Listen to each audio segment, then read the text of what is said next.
Israel ভাই, স্লাইডটা তো দেখা যাচ্ছে না? হ্যাঁ হ্যাঁ, দেখা যাচ্ছে। আচ্ছা। জি ভাই, জি দেখা যাচ্ছে। আচ্ছা, এক্স্যাক্টলি ঠিক 10টা 5 থেকে শুরু করব। এটা হচ্ছে একবারে বেসিক একটা বিজনেস কমিউনিকেশনের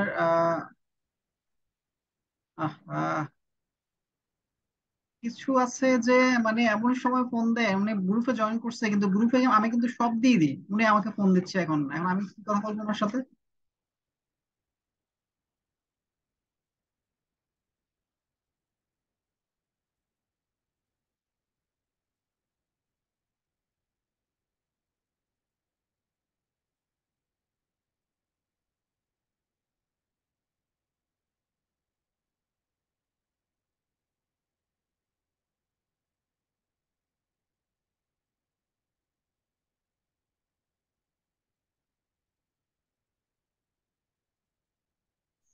ভাইয়া আমরা স্টার্ট করতে পারি, না হলে অনেক দেরি হয়ে যায়। হ্যাঁ, আমি এক্ষুনি স্টার্ট করব। আমার তো যে, আমার এটা কাটতে যেহেতু এখন স্লাইডটাই খুঁজে পাচ্ছি না। হ্যাঁ, এখন স্লাইডটা দেখা যাচ্ছে। জি জি দেখা ঠিক আছে, যাচ্ছে। তাহলে আমরা শুরু করি। আজকে হচ্ছে চ্যাপ্টার 1। চ্যাপ্টার 1টাই শুরুর দিকে পড়ানোর কথা, প্রথম থেকে চ্যাপ্টার 1 থেকে, কিন্তু আমি চ্যাপ্টার 2 থেকে শুরু করছি, কারণ চ্যাপ্টার 2টা কম্পারেটিভলি ইজি ইজি ছিল এবং সহজ ছিল। আর একটু ছোট চ্যাপ্টার এটা, আর এটা একটু বড় আছে, কিন্তু একবারে ইজি। শুরুতেই দেখি, আমরা আসি হচ্ছে কমিউনিকেশন নিয়ে। গত ক্লাসে একটু আলোচনা করেছিলাম যে হোয়াট ইজ কমিউনিকেশন। কমিউনিকেশনটা মানে হচ্ছে কি, আপনারা সবাই একটু মিট করে দেন, তাহলে আমি আবার কোশ্চেন এবং আনসার সেশন রাখবো একটা কয়েকটা টপিক শেষ করার পরে। আর মাঝখানে মাঝে মাঝে আপনারা একটু হাই হ্যালো দিয়েন, না হলে আমি বুঝবো না যে আপনারা ঠিক মতো শুনতে পাচ্ছেন কিনা। যাই হোক, এখন আমরা চলে যাই সরাসরি টপিকসে, মিনিং অফ কমিউনিকেশন। এখন আমরা গতকালকে বলছিলাম যে একটা কথা, যে কমিউনিকেশন আর বিজনেস কমিউনিকেশন এই দুইটার ডিফিনিশন কিন্তু মাথায় রাখতে হবে একবার পুরো চ্যাপ্টারের ভিতরে।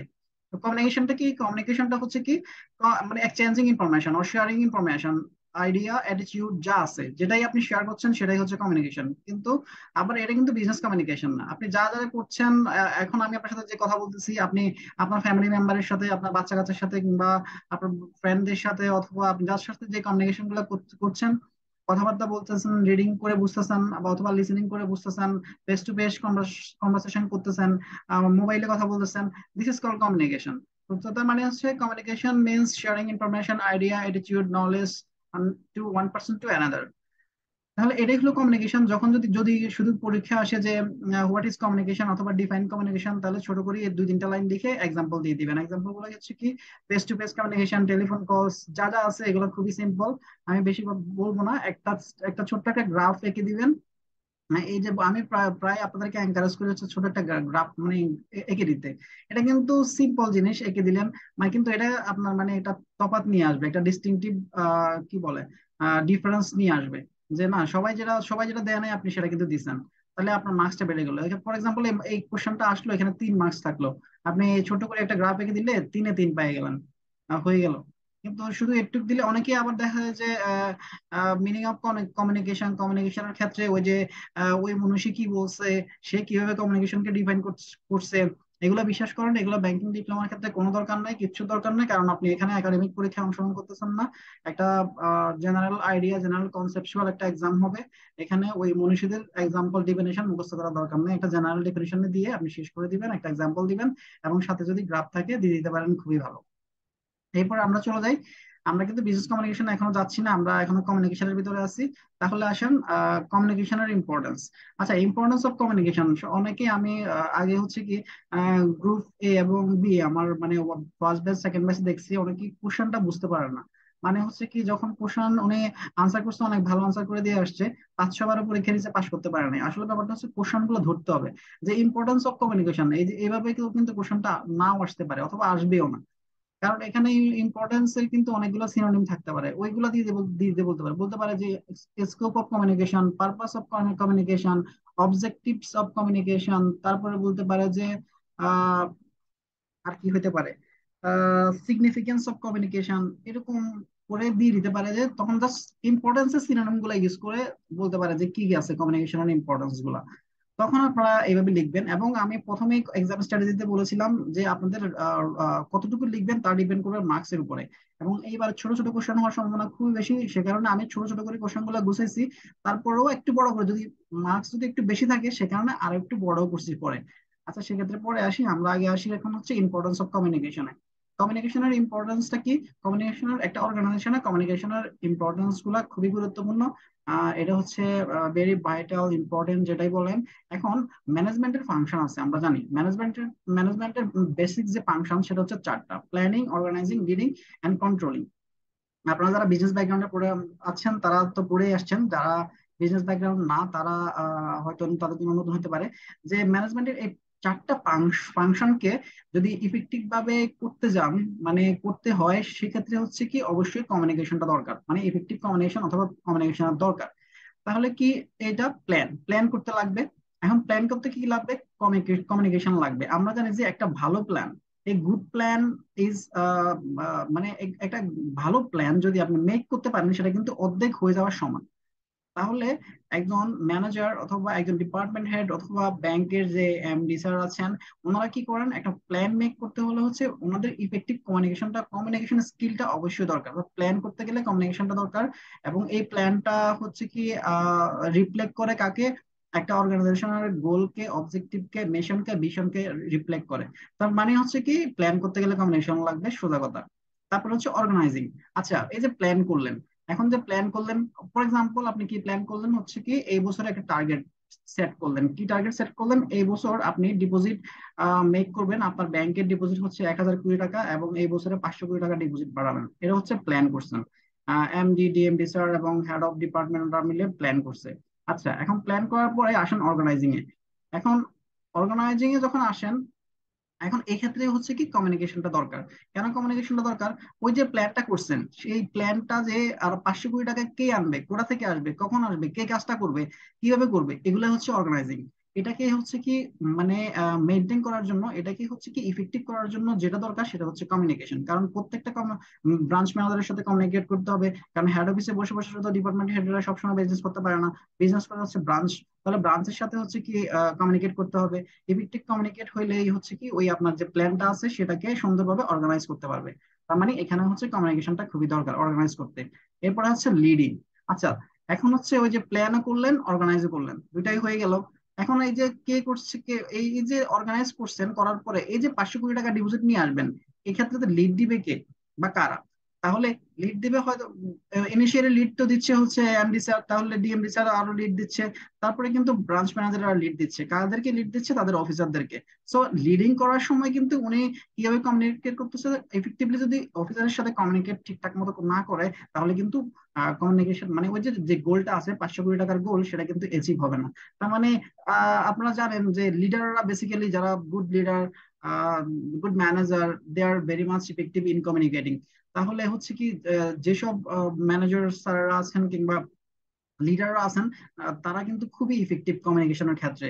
সো এই ক্ষেত্রে হচ্ছে কি লিডিং এর ক্ষেত্রে কমিউনিকেশনটা হচ্ছে খুবই ইফেক্টিভ। আপনি দেখবেন একজন অফিসার যদি কমিউনিকেশনে, অর্থাৎ কথাবার্তা এবং কমিউনিকেট করাতে, মানুষের সাথে কথাবার্তা বলাতে, কথা বলাতে, কিংবা যে কোনো এটা বারবাল, এটা রিটেন হতে পারে, ওরালি হতে পারে, যেভাবেই হোক, যদি কমিউনিকেশনের দিক থেকে ইফেক্টিভ হয় তাহলে কিন্তু সে অর্গানাইজেশন বা অথবা যে ব্রাঞ্চের গোলটা আছে সে খুবই মানে দ্রুত অ্যাচিভ করতে এটা সহায়ক হয় কমিউনিকেশন স্কিলটা ভালো থাকার কারণে। তাহলে হচ্ছে লিডিং এর ক্ষেত্রে কিন্তু কমিউনিকেশন স্কিলটা খুবই দরকার, অর্থাৎ কমিউনিকেশনটা খুবই দরকার, ইফেক্টিভ কমিউনিকেশনটা খুবই দরকার।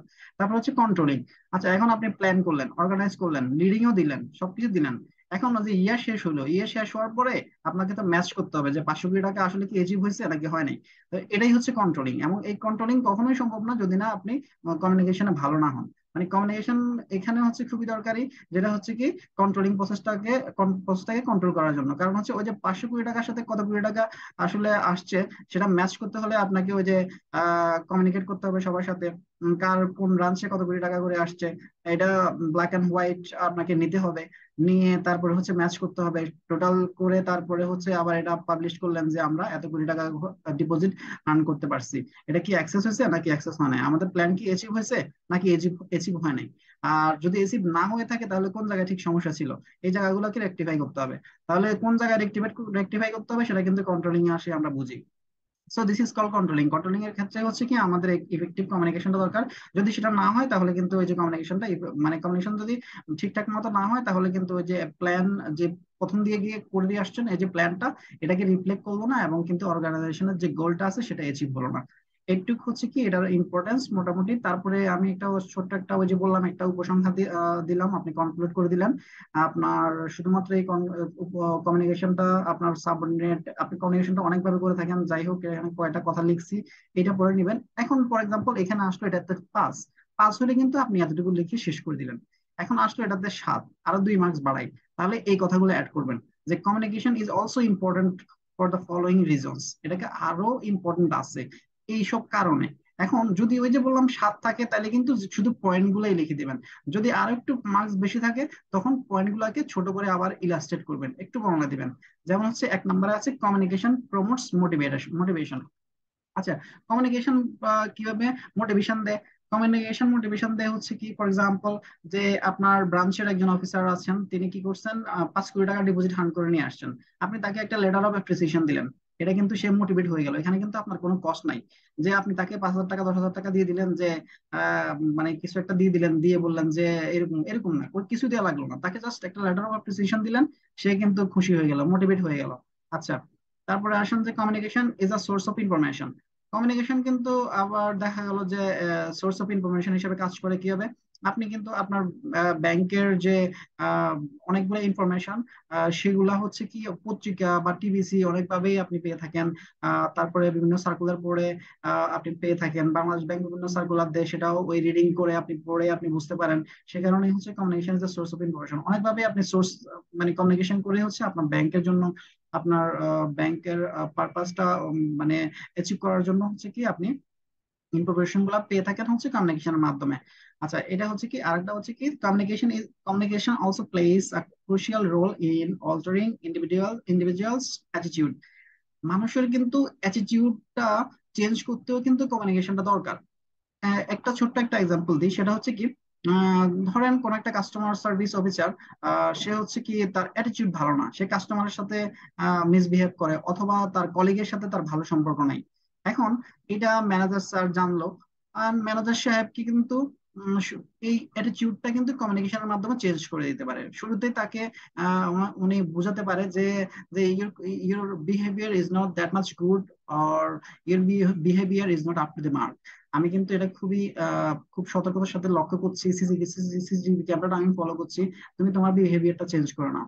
তাহলে হয়তো সে চেঞ্জ হয়ে গেল, এটা তারপরেও হইলো না, তখন কি করবে, তখন ম্যানেজার স্যার কি করলো, ওকে একটা মেমো দিয়ে দিল। মানে হচ্ছে কমিউনিকেশন, এটা কিন্তু মেমো কিন্তু একটা কমিউনিকেশন। তার মানে দেখা গেল যে সে কিন্তু একটু ভয় পেয়ে গেল যে আমার প্রমোশন তো হেল্ড হেল্ড আপ হয়ে যাবে, আমার তো ক্যারিয়ার স্টাক হয়ে যাবে, আমার তো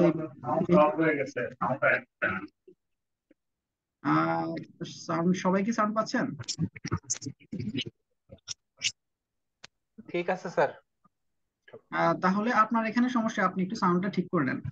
আচ্ছা, তাহলে এটা দেখেন কমিউনিকেশন কিভাবে আচ্ছা আপনার অ্যাটিটিউড কে চেঞ্জ করতেছে। এখন ম্যানেজার সাহেব কি করলো, ওই অফিসারকে একটা মেমো ধরাই দিল। এখন অফিসার কি করলো, ওই যে তার কিন্তু অ্যাটিটিউডটা চেঞ্জ হয়ে গেল, যে আমার তো ক্যারিয়ার স্টাক হয়ে যাবে, আমার তো আর এই বিহেভ করা যাবে না, কলিগের সাথে আমার ভালো বিহেভ করতে হবে, কাস্টমারের সাথে আমার ভালো বিহেভ করতে হবে। তারপরে 4 নম্বরে আসেন, communication also helps in socialising. এটা তো খুবই কমন, যে ছেলেটা কমিউনিকেশন ভালো, যে অফিসার কমিউনিকেশন ভালো, তার সোশ্যালাইজিংটা একটু বেশি, তার কলিগদের সাথে তার সখ্যতা বেশি, কাস্টমারের সাথে তার সম্পর্কটা একটু বেশি, সে ডিপোজিট হান করতে বেশি পারে, বেশি লোন দিতে পারে, বেশি সে ব্যাংক গ্যারান্টি নিয়ে আসতে পারে, সে এলসি করতে পারে, দিয়ে দিতে কাস্টমার খুঁজে নিয়ে আসতে পারে। তো কমিউনিকেশন কিন্তু এই ক্ষেত্রে গুরুত্বপূর্ণ ভূমিকা রাখে। তাহলে ছোট করে আবার একটা কনক্লুড দিয়ে দিচ্ছি, দাস এইভাবে we can say that communication is a building block of successful organizations. In other words, communication act as organization blood. মানে কমিউনিকেশনটাকে কিন্তু আমরা রক্তের, মানে আমাদের যে শরীরে যে রক্ত আছে, রক্তের মাধ্যমে যে সারা সারা শরীরে প্রবাহিত হয়, এবং কমিউনিকেশনটা হচ্ছে কিন্তু একটা অর্গানাইজেশনের রক্তের মতো কাজ করে, সারা সারা অর্গানাইজেশনে এটা কিন্তু প্রবাহিত হয়। এটা হচ্ছে ইম্পর্টেন্স অফ কমিউনিকেশন। এখন আসেন আমরা কিন্তু ঢুকে যাব এসে বিজনেস কমিউনিকেশন, এটা হচ্ছে ইম্পর্টেন্ট কথা। ওই ইম্পর্টেন্স অফ কমিউনিকেশন না আসলেও বিজনেস কমিউনিকেশনটা ইম্পর্টেন্স। আচ্ছা, এখন আসেন বিজনেস কমিউনিকেশন। আমরা শিখছি যে communication means exchanging information, idea, attitude to the organization, to the outside. Sorry, কমিউনিকেশনটা হচ্ছে just sharing information, ideas or attitude to other person, অথবা যা যা ব্যক্তিগত, এটা কিন্তু কোনো কোনো গোল নাই, মানে ওটা পার্সোনাল গোল। কিন্তু আমরা যখন একটা অর্গানাইজেশন গোলের অ্যাচিভ করার জন্য কমিউনিকেশনটা করে থাকি, সেটাই হচ্ছে কিন্তু বিজনেস কমিউনিকেশন। মানে তফাৎটা কিন্তু এখানে, দুইটাই কমিউনিকেশন। একটা হচ্ছে অর্গানাইজেশনের যে গোল আছে, অবজেক্টিভস আছে, পারপাস আছে, সেটা অ্যাচিভ করার জন্য যেভাবে যে কমিউনিকেশন গুলো করে থাকি সেটা হচ্ছে business communication. On the other hand, যেগুলো আমরা পার্সোনালি করে থাকি সেগুলো হচ্ছে শুধু কমিউনিকেশন। তার মানে business communication is the process of exchanging information between employees and those outside the organisation. Between employees মানে হচ্ছে কি ইন্টারনাল, মানে ইন্টারনালি আমরা যে কমিউনিকেশন গুলো করে থাকি সেগুলোই হচ্ছে আমাদের internal communication. And those outside the organisation, outside the অর্গানাইজেশনে কারা কারা আছে? কাস্টমাররা আছে, আউটসাইড দ্য অর্গানাইজেশনে আছে রেগুলেটরি বডি আছে, আর তারপরে গভর্নমেন্ট আছে, এরপরে হচ্ছে কি স্টেক হোল্ডার আছে, যারা যারা আছে শেয়ার হোল্ডার আছে। এরা হচ্ছে কি আপনার হচ্ছে আউটসাইড দ্য অর্গানাইজেশন। তাহলে আমরা বলতে পারি business communication can be internal or external. এখন এবারে এই ইন আদার ওয়ার্ডস, এটা একবারে ছোট, এই দুইটা লাইন অবশ্যই মুখস্থ রাখবেন। সেটা হচ্ছে business communication is the transmission of idea or information ensured by feedback. Feedback মানে আমি বলেছিলাম, এই জিনিসটা মাথায় রাখবেন, business communication is always back by feedback. Feedback means getting something in return. তার মানে হচ্ছে কি আপনি বিজনেস কমিউনিকেশনটা হইতে হবে অবশ্যই এনশিওরড বাই ফিডব্যাক। যদি ফিডব্যাক না পান তাহলে কিন্তু বিজনেস কমিউনিকেশনটা ইফেক্টিভ হয় না, আর যদি ফিডব্যাক পান সেক্ষেত্রে ইফেক্টিভ। তার মানে for the purpose of achieving organisational goal. তার মানে ব্যাপারটা হচ্ছে কিরকম, আপনি একটা কাস্টমারকে হার্ম করতে যাচ্ছেন, একটা customer as a relationship manager একটা বড় লোন দিতে যাচ্ছেন আপনি। কাস্টমারকে আপনি করলেন, কাস্টমারকে কাস্টমার কাছে গেলেন, কাস্টমারকে অ্যাপ্রোচ করলেন, কাস্টমার দেখা গেল যে আপনি সবকিছু বলার পরে অনেক সময় দিয়েছেন কিন্তু আলটিমেটলি সে আপনার কাছ থেকে লোনটা নিল না। তার মানে এটা কিন্তু ফিডব্যাকটা আসে নাই। তার মানে এক্ষেত্রে কমিউনিকেশনটা কিন্তু ইনইফেক্টিভ, ইফেক্টিভ হলো না। তার মানে communication, business communication should be ensured by feedback. এই জিনিসটা একটু মাথায় রাখেন। ওই যে যদি ছোট কেস স্টাডি টাইপের কিছু আসে, অথবা ছোট শর্ট কোশ্চেন টাইপের কিছু আসে, অথবা এমসিকিউ আসে, কিন্তু কাজে লাগবে। তার মানে হচ্ছে কি it aims to reduce error and enhance organizational procedure. We must improve our, আচ্ছা এগুলা টুকটাক কথাবার্তা এগুলো লেখা আছে, আপনার একটু পড়ে নিন। এরপরে হচ্ছে কি এটা আসলে সাথে একটা এক্সাম্পল দিয়ে দিন। কি এক্সাম্পল হতে পারে? আপনি যেমন একজন ম্যানেজার হিসেবে আপনি হচ্ছে আপনার সাবঅর্ডিনেটদের হচ্ছে কি জব ডিসক্রিপশন দিয়ে থাকেন, সেটা হচ্ছে বিজনেস কমিউনিকেশন। তারপর হচ্ছে কাস্টমার ফিডব্যাক, কাস্টমাররা কি করে এসে ফিডব্যাক দিয়ে যায়, কোনো একটা কিছু সে কমপ্লেন দিয়ে গেল, অথবা সে অ্যাপ্রিসিয়েট করে গেল, অথবা যেটাই হোক কাস্টমাররা যেটা দিয়ে থাকে সেটাই হচ্ছে আবার বিজনেস কমিউনিকেশন। পাবলিশিং আ প্রেস রিলিজ, প্রেস রিলিজের মাধ্যমে কিন্তু ব্যাংক গুলো কমিউনিকেট করে থাকে। তারপরে সার্কুলার গুলো হচ্ছে ইন্টারনাল এবং এক্সটার্নাল দুইটাই হতে পারে। যেমন ইন্টারনাল যে হেড অফিস থেকে যে সার্কুলার গুলো, এইচআর সার্কুলার, এফএডি সার্কুলার, তারপর হচ্ছে কেআরড সার্কুলার, এই যে সব সার্কুলার গুলো আপনাদেরকে দেয় ব্রাঞ্চে, সেগুলো হচ্ছে ইন্টারনাল সার্কুলার, এটা হচ্ছে বিজনেস কমিউনিকেশন। আবার বাংলাদেশ ব্যাংক থেকে যে সার্কুলার গুলো পাচ্ছেন, গভর্নমেন্ট থেকে যে ব্যাংকিং রিলেটেড এবং রেগুলেশন বিষয়ে যে সার্কুলার গুলো পাচ্ছেন, সেগুলো হচ্ছে আবার বিজনেস কমিউনিকেশন। এভাবে অ্যাডভার্টাইজিং, মার্কেটিং, এই সবগুলো হচ্ছে বিজনেস কমিউনিকেশন। কারণ আপনি তো ওই যে মার্কেটিং করতেছেন, মার্কেটিং তো অনেকভাবে হতে পারে, আপনার টিভিসি করতে পারেন, পত্রিকায় অ্যাড দিতে পারেন, তারপরে হচ্ছে কি আবার প্রোডাক্ট মার্কেটিং করতে পারেন, কিসের মাধ্যমে হচ্ছে কি ক্যাম্পেইনের মাধ্যমে, ক্যাম্পেইন করে প্রোডাক্ট মার্কেটিং করা যায়। তো এগুলো সবগুলো হচ্ছে বিজনেস কমিউনিকেশন। আপনারা আরো অনেক এখানে অ্যাড করতে পারেন। তার মানে এইগুলো ডিফিনেশনটা। এখন আসেন ইম্পর্টেন্স অফ বিজনেস কমিউনিকেশন। দেখেন ইম্পর্টেন্স অফ বিজনেস কমিউনিকেশন কিন্তু অনেকভাবে আসতে পারে। সেই ক্ষেত্রে যেভাবে আসুক আপনি যা পারেন, আমি ইম্পর্টেন্স অফ বিজনেস কমিউনিকেশনটাকে অনেকভাবে তিন ভাবে তুলে ধরেছি। যেভাবেই আসে আপনারা ট্রাই করবেন যে ওইভাবেই হচ্ছে একটু লিখতে। এখন ইম্পর্টেন্স অফ বিজনেস কমিউনিকেশন কে একটু আপনারা আনমিট করে রাখেন। মিট করে দিলাম, আচ্ছা। তারপর আসেন ইম্পর্টেন্স অফ বিজনেস কমিউনিকেশন। এখন বিজনেস কমিউনিকেশনটা কি কাজে লাগে? শুরুতে হচ্ছে আমি বলেছিলাম যে একটা বিগিনিং দিবেন, এখানে আমি ছোট্ট করে একটা বিগিনিং দিয়েছি, জাস্ট 3 লাইনের, 3 লাইন না, ঠিক 2 লাইন, এটা একটু দেখে নিন। তারপরে পয়েন্ট গুলো আলোচনা করবো। পয়েন্ট গুলো হচ্ছে অপারেশন ম্যানেজমেন্টে কাজে লাগে। অপারেশন ম্যানেজমেন্ট গুলো কি? অপারেশন ম্যানেজমেন্ট হচ্ছে আমরা ব্রাঞ্চে যারা আছি, আমি ব্রাঞ্চের এক্সাম্পল একটু বেশি দিয়ে আমি বলেছিলাম যে আমি যেহেতু ব্রাঞ্চ ব্যাংকিং এ কাজ করি, তো ব্রাঞ্চের কথাই বলি যে ডে টু ডে অপারেশনে আমরা যে কাজগুলো করে থাকি একটা ব্রাঞ্চ অপারেশন করার জন্য, সেগুলোই হচ্ছে অপারেশন ম্যানেজমেন্ট। সেক্ষেত্রে আমরা কি করি? আমরা হচ্ছে সেক্ষেত্রে ক্যাশ সার্ভিস দিয়ে থাকি, জেনারেল ব্যাংকিং সার্ভিস দিয়ে থাকি, লোনের সার্ভিস দিয়ে থাকি, এলসি সার্ভিস দিয়ে থাকি, ব্যাংক গ্যারান্টি দিয়ে থাকি। এই ডে টু ডে অপারেশন করার জন্য এই হচ্ছে বিজনেস কমিউনিকেশনটা খুবই গুরুত্বপূর্ণ। কারণ এই কাজগুলো করার জন্য আমাদেরকে কমিউনিকেট করতে হয় কাদের সাথে? স্টেক হোল্ডারের সাথে কাজ করতে হয়, এমপ্লয়ীদের সাথে কাজ করতে হয়, কাস্টমারের সাথে কাজ করতে হয়। এবং এটা যদি ইফেক্টিভ করতে হয় সেক্ষেত্রে আমাদের কমিউনিকেশনটা ইফেক্টিভ যদি হয়, আমাদের ওই যে অর্গানাইজেশনের গোলটা অ্যাচিভ হয়। তার মানে অপারেশন ম্যানেজমেন্টের জন্য হচ্ছে কি কমিউনিকেশনটা খুবই গুরুত্বপূর্ণ। আর যদি কমিউনিকেশনটা ভালো না হয় তাহলে অপারেশন ম্যানেজমেন্টটা কিন্তু ভালো হবে না। এরপরে আসেন, এটার এক্সাম্পল একটা দিলাম। কি এক্সাম্পল দেন? দেখেন, communication with communication with employees, communication with borrower. কারণ হচ্ছে এই তিন ধরনের লোকের সাথে দেখেন আপনার প্রতিদিন every day you are communicating with this persons. Depositor যারা আছে তারা আসতেছেন, তারা হয়তো ডিপোজিট করতেছেন অথবা ক্যাশ উইথড্র করতেছেন। এমপ্লয়ীদের সাথে তো তারা আছে, আপনি এমপ্লয়ীদেরকে ইনস্ট্রাকশন দিচ্ছেন। তারপরে হচ্ছে কি মিটিং কল করতেছেন, this is call business communication. এবং এটাই ইফেক্টিভ হলে খুবই ভালো। এরপরে হচ্ছে কমিউনিকেশন উইথ বড়োয়ার, একই কথা, ওই যে যারা বড়োয়ার আছে তারা আপনার কাছে আসে, তাদের সাথে কমিউনিকেট করতেছেন। তার মানে এগুলো হচ্ছে অপারেশন ম্যানেজমেন্টের কাজে লাগে। এরপর হচ্ছে ইনফরমেশন ম্যানেজমেন্ট। আচ্ছা, এইটা একটু বুঝেন, ইনফরমেশন ম্যানেজমেন্ট কোনটা? ইনফরমেশন ম্যানেজমেন্ট হচ্ছে বিজনেস কমিউনিকেশনের ক্ষেত্রে ইনফরমেশন ম্যানেজমেন্টটা খুব গুরুত্বপূর্ণ। কারণ ইনফরমেশন যদি ম্যানেজমেন্ট ঠিক মতো না করা যায় তাহলে কিন্তু ওই যে রাইভালরি, কম্পিটিশনে আপনি টিকে থাকতে পারবেন না। কম্পিটিশনে যদি টিকে থাকতে হয় তাহলে কিন্তু ইনফরমেশন ম্যানেজ করতে হবে, আর এই জন্য হচ্ছে কমিউনিকেশনটা খুবই দরকারি। কারণ পোটেনশিয়াল থ্রেট বা অপরচুনিটি, এই জিনিসগুলো যদি আপনি আপনি আগে থেকে আজ করতে না পারেন অথবা ম্যানেজ করতে না পারেন, সেক্ষেত্রে কিন্তু আপনার অর্গানাইজেশন ফল করবে। এটা একটা এক্সাম্পল দিই। দেখেন, কয়েক মাস আগে ইসলামী ব্যাংকের একটা ঘটনা, ইসলামী ব্যাংকের ঘটনাটাই বলি। ইসলামী ব্যাংক কি হলো, আহ একটা রিউমার ছড়াই গেল সারা বাংলাদেশে যে ইসলামী ব্যাংক দিল্লি হয়ে যাবে। তো তা এখন কি করলো, ডিপোজিটর যারা আছে তারা কি করলো, মানে একদম রো রো করে যে ইসলামী ব্যাংক থেকে সবগুলো টাকা তুলে ফেলতেছে। কিন্তু ইসলামী ব্যাংকের ম্যানেজমেন্ট কি বসে আছে?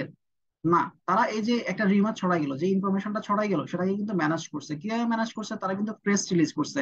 তারা যে এমডি যারা আছে তারা যা বা উচ্চপদস্থ কর্মকর্তা যারা আছেন তারা কিন্তু এটাকে ম্যানেজ করার জন্য যত সম্ভব যতগুলো ওয়ে আছে সবগুলো ওয়েতে গেছে। ওনারা পত্রিকায় বিজ্ঞাপন দিয়েছেন যে এটা একটা রিউমার ছাড়া কিছুই না। ওনারা কিন্তু টিভিতেও অ্যাড দিয়েছে মনে হয়, এবং প্রেস রিলিজও করেছে, সংবাদ সম্মেলন করেছে। তো এভাবে হচ্ছে কি ইনফরমেশনটা ম্যানেজ করতে হয়। ইনফরমেশন ম্যানেজ করার জন্য হচ্ছে কমিউনিকেশনটা দরকার, ইফেক্টিভ কমিউনিকেশন। আচ্ছা, তারপরে হচ্ছে কি রিলেশনশিপ ম্যানেজমেন্ট। রিলেশনশিপ ম্যানেজমেন্ট তো হচ্ছে ব্যাংকের সাথে একবারে ওতপ্রোতভাবে জড়িত। আমি এখানে কিন্তু ব্যাংকিং নিয়ে আলোচনা করতেছি না ওভারঅল, কারণ আমরা যেহেতু ব্যাংকিং রিলেটেড পরীক্ষা দিব তাই ব্যাংকের সব এক্সাম্পল দিয়েছি।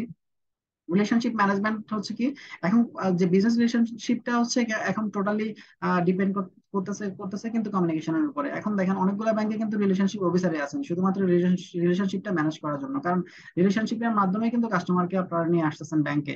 দেখা যায় যে একটা বিল্ডিং এ তিনটা ব্যাংকের ব্রাঞ্চ, তাহলে সে কোন কাস্টমার কোন কোন ব্রাঞ্চে যাবে, কোন ব্যাংকে যাবে? তো সে কিন্তু ডিসাইড করবে হচ্ছে ওই রিলেশনশিপের উপরে। তাহলে এই ক্ষেত্রে হচ্ছে কি বিজনেস কমিউনিকেশনটা, অর্থাৎ কমিউনিকেশনটা খুবই ইম্পর্টেন্ট। যদি কমিউনিকেশনটা ভালো হয় তাহলে ওই তিনটা ব্যাংকের একটা দেখা যায় এক রোডে 10টা ব্যাংকের ব্রাঞ্চ, তাহলে ওই রিলেশনশিপের কারণেই কিন্তু আপনার ব্রাঞ্চে যাবে। So this is also important for relationship management.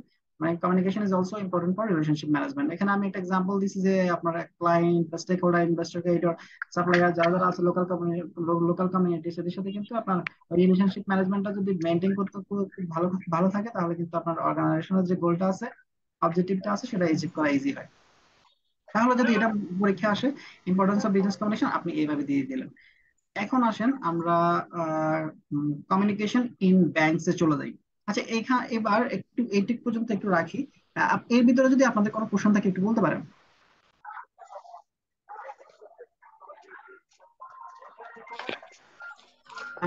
কেউ কিছু শেয়ার করবেন একটু? আমি জি তো জি। আবার বুঝতে পারবো না যে আপনারা শুনতে পাচ্ছেন হ্যাঁ, কিনা। ইম্পর্টেন্স অফ কমিউনিকেশন যেটা, জি। এটা এবং ইম্পর্টেন্স অফ বিজনেস কমিউনিকেশন, হ্যাঁ, এটা লিখতে যদি ধরেন একটার পয়েন্ট আর একটার ভেতরে চলে আসে, সমস্যা হবে কি? আপনি যদি এখানে কিন্তু সেট, এগুলো কিন্তু বিজনেস কমিউনিকেশন কোনো ম্যাথ না, এখানে কিন্তু সেট রুলস হ্যাঁ, নাই। আপনি আচ্ছা যদি আচ্ছা, রিলেট করে দিতে পারেন তাহলে ওকে, আবার যদি রিলেট করতে না পারেন তাহলে কিন্তু আবার হলো না। বাক কমে বুঝতে যাবে, পারছেন? আচ্ছা। রিলেট করে দিতে পারলে, আপনি যদি আপনার ব্যাংকের সাথে রিলেট করে দেন অথবা বিজনেসের সাথে রিলেট করে দেন তাহলে তো কোনো সমস্যা নাই, কারণ এটাও তো আপনি যে ইম্পর্টেন্স অফ কমিউনিকেশনটা এখানে, এই যে প্ল্যানিং, অর্গানাইজিং, লিডিং, কন্ট্রোলিং, এটা তো আপনার ব্যাংকই করে থাকে।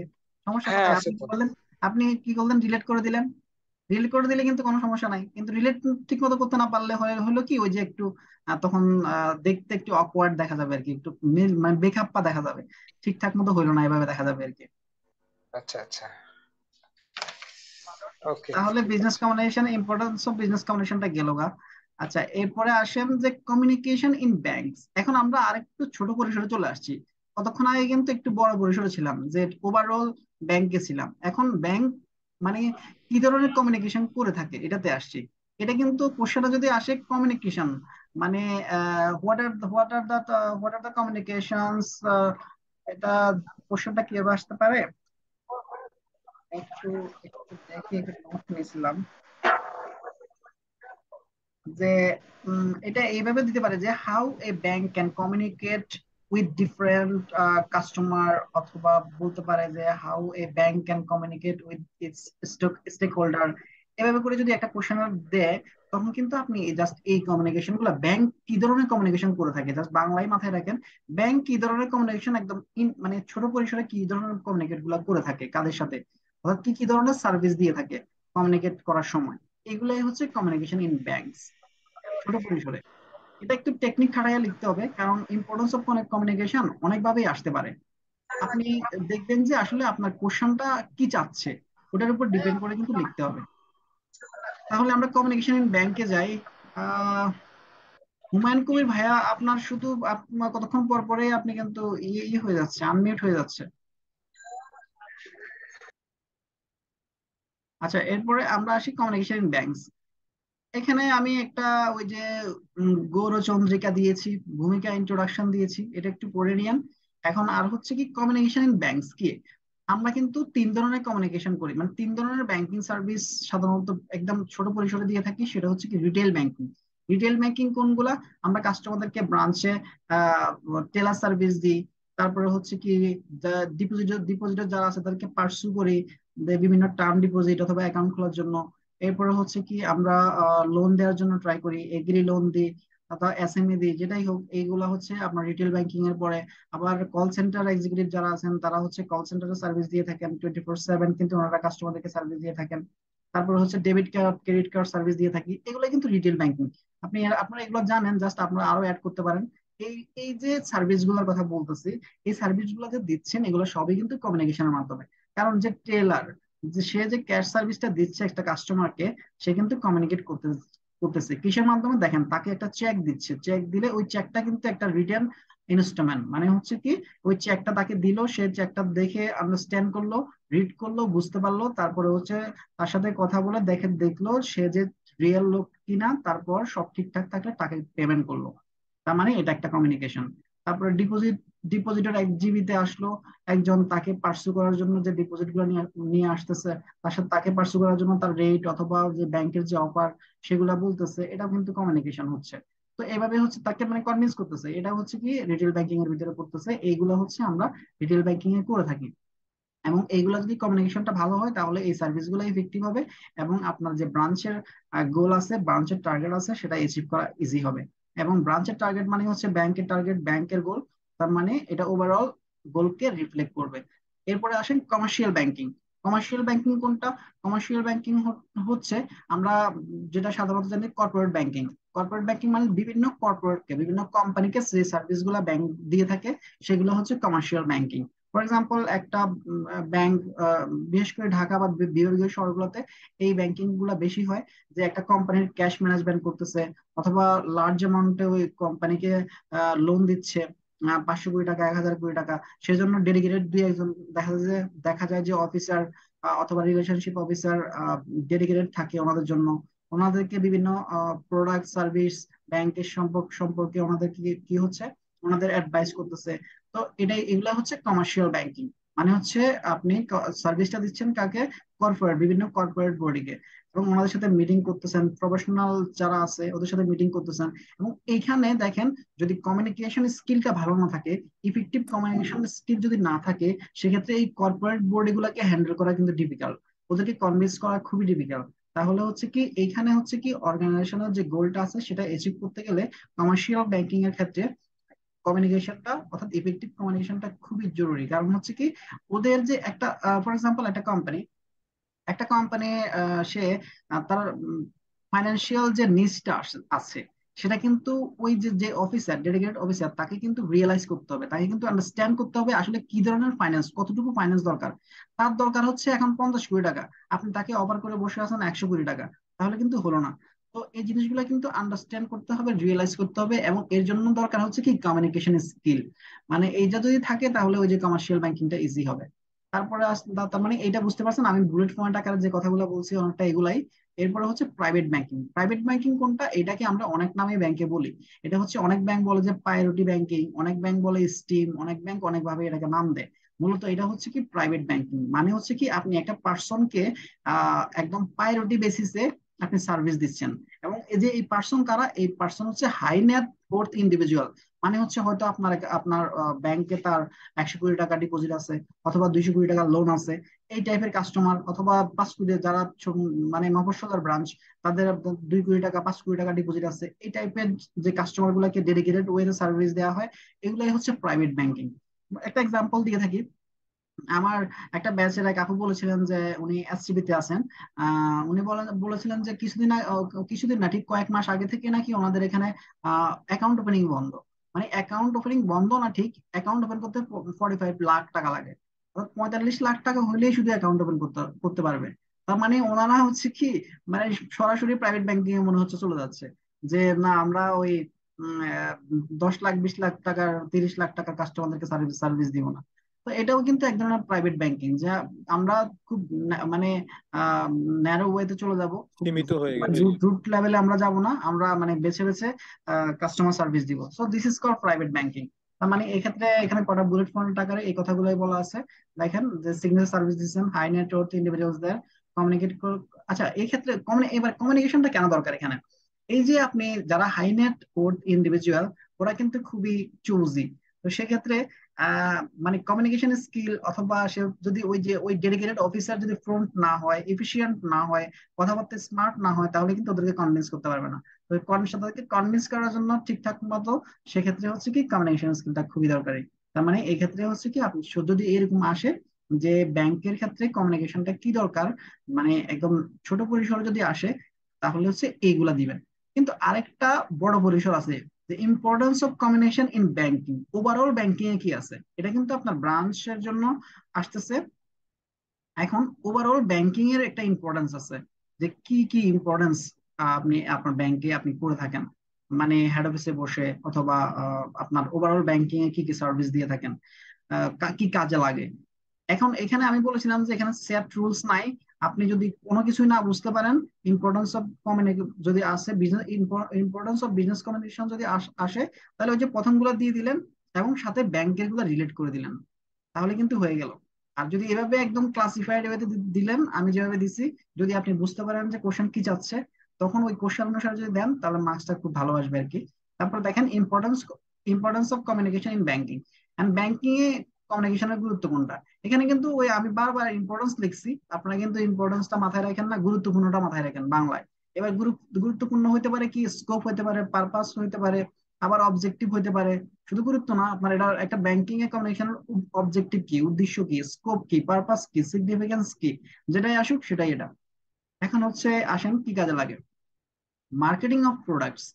ব্যাংকের অনেকগুলো প্রোডাক্টস আছে, ওই প্রোডাক্ট গুলো মার্কেটিং করতে গেলে কিন্তু আপনার কমিউনিকেশন লাগবে। আর যে কমিউনিকেশন গুলো হয় সেটা হচ্ছে বিজনেস কমিউনিকেশন। বিজনেস কমিউনিকেশনের মাধ্যমে কিন্তু আপনি ওই কমিউনিকেশনের মাধ্যমে কিন্তু প্রোডাক্ট গুলো, আপনার ব্যাংকের প্রোডাক্ট গুলো আপনি মার্কেটিং করে থাকেন। কিভাবে করে থাকেন? দেখেন, আইএফআইসি ব্যাংকের কথাই বলি। আইএফআইসি ব্যাংক কিন্তু মানে এটিএল বিটিএল তো আপনারা বুঝেন, মানে above the line, below the line. যখন আপনি টিবিসি করে থাকেন সেটা হচ্ছে এটিএল। টিবিসি তে বিজ্ঞাপন দেয়, ওরা অনেক টিবিসি করে, টিভিতে বিজ্ঞাপন দেয় আইএফআইসি ব্যাংক। তারপরে ওরা বিল বোর্ড করে, এরপরে ক্যাম্পেইন করে। তো এগুলো হচ্ছে মার্কেটিং অফ প্রোডাক্ট। এই প্রোডাক্ট গুলো মার্কেটিং করতে কিন্তু হচ্ছে কমিউনিকেশন লাগতেছে। আর যেমন টিবিসি দিলে এটা কি ধরনের কমিউনিকেশন হচ্ছে, এটা হচ্ছে ওই যে এটিএল। আবার যখন দেখা যাচ্ছে ক্যাম্পেইন করতেছেন, ব্রোশিয়ার দিচ্ছেন কাস্টমারদেরকে, অথবা প্রায়োরিটি বেসিস সার্ভিস দিচ্ছেন, তখন কিন্তু বিটিএল, বিলো দা লাইনে চলে যাচ্ছে। তার মানে এগুলো হচ্ছে প্রোডাক্ট অফ মার্কেটিং। আপনি যে মার্কেটিং গুলো করতে চাচ্ছেন সেটাই কমিউনিকেশন দরকার। ওই কমিউনিকেশনের মাধ্যমে আপনার প্রোডাক্ট গুলো আপনি কাস্টমারের দোরগোড়ায় পৌঁছে দিচ্ছেন। এই ক্ষেত্রে যদি কমিউনিকেশনটা ইনএফেক্টিভ হয়, তাহলে কিন্তু ওই যে আপনার যে অর্গানাইজেশনের যে গোল, সেটা কিন্তু অ্যাচিভ হবে না। ফর এক্সাম্পল আপনি দেখেন, আইসিবি ইসলামী ব্যাংকের কথা বলি। আমরা আইসিবি ইসলামী ব্যাংকে কে দেখি না। কেন দেখি না? কারণ ওদের কোনো মার্কেটিং নাই, কিছু নাই, মানে চোখেই পড়ে না, ব্র্যান্ডিং নাই। এখন ব্র্যান্ড ইমেজ তৈরি করতে গেলে কিন্তু ওই যে মার্কেটিং লাগবে, মার্কেটিং লাগবে, প্রোডাক্ট মার্কেটিং লাগবে, ব্র্যান্ডিং ইমেজটা বাড়াইতে হলে মার্কেটিং লাগবে। আমি এখানে কটা এক্সাম্পল দিছি, দেখেন। Many bank arrange campaign for marketing their new products, তারপরে ব্যাংক রিক্রুটস মার্কেটিং টিম। এটা তো আপনারা জানেন যে অনেকগুলো ব্যাংক আছে, ব্র্যাক ব্যাংক, সিটি ব্যাংক, ইবিএল, ওদের একটা মার্কেটিং টিমই আছে যারা হচ্ছে কি শুধু মার্কেটিং করে, ওদের ব্রাঞ্চে কোনো কাজ নাই। ওরা সকালবেলায় আসবে, সাইন ইন দিবে, সাইন ইন দিয়ে বেরিয়ে যাবে, আবার সন্ধ্যাবেলা আসবে, এরপরে হচ্ছে ফিডব্যাক নিয়ে আসবে যে কয়টা অ্যাকাউন্ট আনছে অথবা কয়টা লোন সেল করছে। তো ওদের মার্কেটিং টিমে আছে। তো এগুলাই হচ্ছে মার্কেটিং অফ প্রোডাক্ট। এরপর আসেন কাস্টমার সার্ভিস। এটা তো বলেছি, কাস্টমার সার্ভিস হচ্ছে মানে হার্ট অফ হার্ট অফ অর্গানাইজেশনের একটা হার্ট, কাস্টমার সার্ভিস। কারণ এর মাধ্যমেই হচ্ছে কি কাস্টমার সার্ভিস অফিসার অথবা কাস্টমার সার্ভিসের মাধ্যমেই হচ্ছে কি আপনার কাস্টমাররা হচ্ছে কি একটা ব্র্যান্ডের প্রতি, অর্থাৎ একটা শুধু ব্র্যান্ডিং না, একটা ব্যাংকের প্রতি লয়ালিটি আসে। কাস্টমার সার্ভিসটা যদি ভালো হয় তাহলে কাস্টমাররা হচ্ছে কি ওই ব্যাংকে, দেখা গেল যে যত কষ্টই হয় একটু দূরে হইলেও কিন্তু ওই ব্যাংক থেকে সার্ভিস নিয়ে থাকে। তাহলে প্রপার কমিউনিকেশন স্কিল কিন্তু এই ক্ষেত্রে খুবই দরকার। যদি এক্সিলেন্ট সার্ভিস দিতে পারে কাস্টমার সার্ভিস অফিসাররা, সেক্ষেত্রে হচ্ছে কি আপনার ওই যে আপনার যে পারপাস আছে, গোল আছে, সেটা কিন্তু অ্যাচিভ হয়। এটা হচ্ছে কাস্টমার সার্ভিস। কাস্টমার সার্ভিসের আরো যদি কথা বলি, একটা এক্সাম্পল বলি যে মানে আপনারা তো জানেন ব্র্যান্ডিংটা কি জিনিস। ব্র্যান্ডিংটা একটা সময় ছিল যে brand means branding means sign, symbol, jingle, name, এইগুলাকে বলা হতো ব্র্যান্ডিং। কিন্তু মানে একদম লেটেস্ট ব্র্যান্ডিং এর ডেফিনেশনটা হচ্ছে কি একটু জাস্ট অ্যাড করছে, সেটা হচ্ছে ব্র্যান্ডিং মিনস এক্সপেরিয়েন্স। মানে ব্র্যান্ডিংটা হচ্ছে এক ধরনের এক্সপেরিয়েন্স, নাম তো সবাই জানে, এক্সপেরিয়েন্সটাই এখন ব্র্যান্ডিং হয়ে গেছে। কি একটা জায়গায় গেছে, যে সে ফর এক্সাম্পল এসসিবি তে গেল, একটা ব্রাঞ্চে যে একজন কাস্টমার এক্সিকিউটিভ কাস্টমার অফিসারের সাথে সে কথা বললো এবং একটা সার্ভিস পেয়ে সে প্লিজড হয়ে গেল। তারপরে এটা কিন্তু সে মুখে মুখে ছড়াচ্ছে আরেকজনের কাছে, যে ওই ব্যাংকে গেছে, ব্যাংকে যে সে খুব ভালো সার্ভিস পাইছে, কাস্টমার অফিসাররা খুবই ভালো, এভাবে কিন্তু ছড়াচ্ছে। তো ব্র্যান্ডিং ইজ অ্যান, মানে brand means is an experience. এই কাস্টমার সার্ভিস অফিসাররাই কিন্তু একটা এক্সপেরিয়েন্স তৈরি করে, ব্র্যান্ড ইমেজটা বাড়ায়। ব্যাংকের কিন্তু খুব একটা মানে মার্কেটিংটা খুব একটা করে না। তো সেক্ষেত্রে এই মার্কেটিং এর সবচেয়ে বড় একটা স্কোপ হচ্ছে কি এই কাস্টমার সার্ভিস। তো এই কাস্টমার সার্ভিস অফিসার অথবা কাস্টমার সার্ভিসটা যদি প্রপারলি দেওয়া যায়, সেক্ষেত্রে হচ্ছে এক্সিলেন্স যদি কাস্টমার সার্ভিস দিতে চায়, সেক্ষেত্রে কমিউনিকেশন স্কিলটা দরকার। যে অফিসারটা হচ্ছে কেমন কমিউনিকেশন স্কিলটা খারাপ, সে কিন্তু যে এক্সিলেন্ট কাস্টমার সার্ভিস দিতে পারবে না। তো সে কারণে আমি একটা এক্সাম্পল দিচ্ছি এখানে, দেখেন। Customer service officer of bank communicate with client face to face, interview, through letter, email, এই মাধ্যমে হচ্ছে কি কাস্টমার সার্ভিস দিয়ে থাকে। এগুলো হচ্ছে কাস্টমার সার্ভিস। তার মানে কাস্টমার সার্ভিস দিতে গেলে হচ্ছে কি ইফেক্টিভ কমিউনিকেশন দরকার। এই বিজনেস কমিউনিকেশনটা এখানে হচ্ছে খুবই ফান্ডামেন্টাল, ভাইটাল, ইম্পর্টেন্ট। আচ্ছা, এরপরে আসেন client relationship management. Client relationship ম্যানেজমেন্টে এই যে বললাম কমিউনিকেশন ইন ব্যাংকসে কি দরকার। এখন কমিউনিকেশন ইন ব্যাংকে ক্লায়েন্ট রিলেশনশিপ ম্যানেজমেন্টটা হচ্ছে কি এমন দরকার যে হচ্ছে কি এখন মানে অক্সিজেন নেওয়ার মতোই দরকার। কারণ এতগুলো ব্যাংক, এত কম্পিটিশন, তার মানে একটা কাস্টমারের পাঁচটা ব্যাংক ধরে টানাটানি করতেছে, তাহলে কাস্টমার কার কাছে যাবে? ওই যে রিলেশনশিপ ম্যানেজমেন্ট, যার সাথে রিলেশন ভালো আছে, এটা একটু আগে বলেছিলাম, যার সাথে তার সম্পর্ক ভালো তার কাছেই যাবে। তো this is call client relationship management. Business কমিউনিকেশনটা এখানে ইম্পর্টেন্ট, অর্থাৎ ব্যাংকের কমিউনিকেশনটা খুবই ইম্পর্টেন্ট এখানে। আপনার কাস্টমার হ্যান্ড করা, ডিপোজিট হ্যান্ড করা, লোন হ্যান্ড করা, আপনি যেটাই বলেন সেটাই হচ্ছে ক্লায়েন্ট রিলেশনশিপ যদি ভালো থাকে, মেনটেন করে যদি রিলেশনশিপ, সেক্ষেত্রে হচ্ছে কি আপনার যে ব্রাঞ্চের গোলটা অ্যাচিভ হবে এই রিলেশনশিপের মাধ্যমে। আর রিলেশনশিপটা হচ্ছে কমিউনিকেশনের মাধ্যমে। কমিউনিকেশনটা যদি ঠিকঠাক মতো হয় তাহলে কিন্তু ওই যে ক্লায়েন্টটা আপনার ব্রাঞ্চে আসবে, না হলে কিন্তু ওই আরেকটা ব্রাঞ্চে চলে যাবে। অথবা দেখা যাচ্ছে এক্সিস্টিং কাস্টমাররাও কিন্তু আবার অন্য ব্যাংকে চলে যায়, কারণ হচ্ছে কমিউনিকেশনটা ভালো হয় না। যে অফিসাররা আছে, ব্রাঞ্চ ম্যানেজার আছে, অনেক ব্রাঞ্চ ম্যানেজার আছেন কি করছে, আহ মানে শুধুমাত্র চেম্বারেই বসে থাকেন, উনি আর কোনো দিকে বাইরে হন না, অথবা কাস্টমারদের খুব একটা সময় দেন না, ব্রাঞ্চে বসে আছেন, এটাই শেষ। তাহলে তার মানে ওই যে এক্সিস্টিং কাস্টমাররা আছে তারাও তো চলে যাবে, কারণ তারা মানুষ কিন্তু অ্যাটেনশন সিকার। আমরা সবাই অ্যাটেনশন সিকার, অ্যাটেনশন পাইতে ভালো লাগে। এখন একজন ম্যানেজার যদি ওনার সাথে এসে উঠে কথা বলে, একজন ভালো ডিপোজিটরের সাথে ওনাকে যদি টাইম দিয়ে গল্প গুজব করে, মানে তখন দেখবেন যে ওই কাস্টমার কিন্তু প্লিজড হয়ে গেল। প্লিজড হয়ে সে কিন্তু আর কোনো দিকে যাবে না, এই ব্যাংকেই থাকবে। সো এখানে কিন্তু ব্যয় হচ্ছে না কিছুই, হয়তো এক কাপ চা খাওয়ালেন, এক কাপ চার দাম খুবই কম, বাট যে রিলেশনশিপটা মেনটেন করতেছেন এই এক কাপ চা দিয়ে, সেটার কিন্তু ইফেক্ট অনেক। তো এটাই হচ্ছে ক্লায়েন্ট রিলেশনশিপ ম্যানেজমেন্ট। সোজা কথা এই অনেক এখানে ছোটখাটো কয়েকটা কথা লিখছি আমি, আপনি নিজের মতো করে লিখে দিলেই হবে, তারপর এক্সাম্পল দিয়ে দিলেন, এরপরে আপনি ছোট করে একটা কনক্লুশন দিয়ে দিলেন। তারপরে আমরা আসি। আচ্ছা, এইটুকুতে যদি কোনো কোশ্চেন থাকে যদি একটু বলতে পারেন।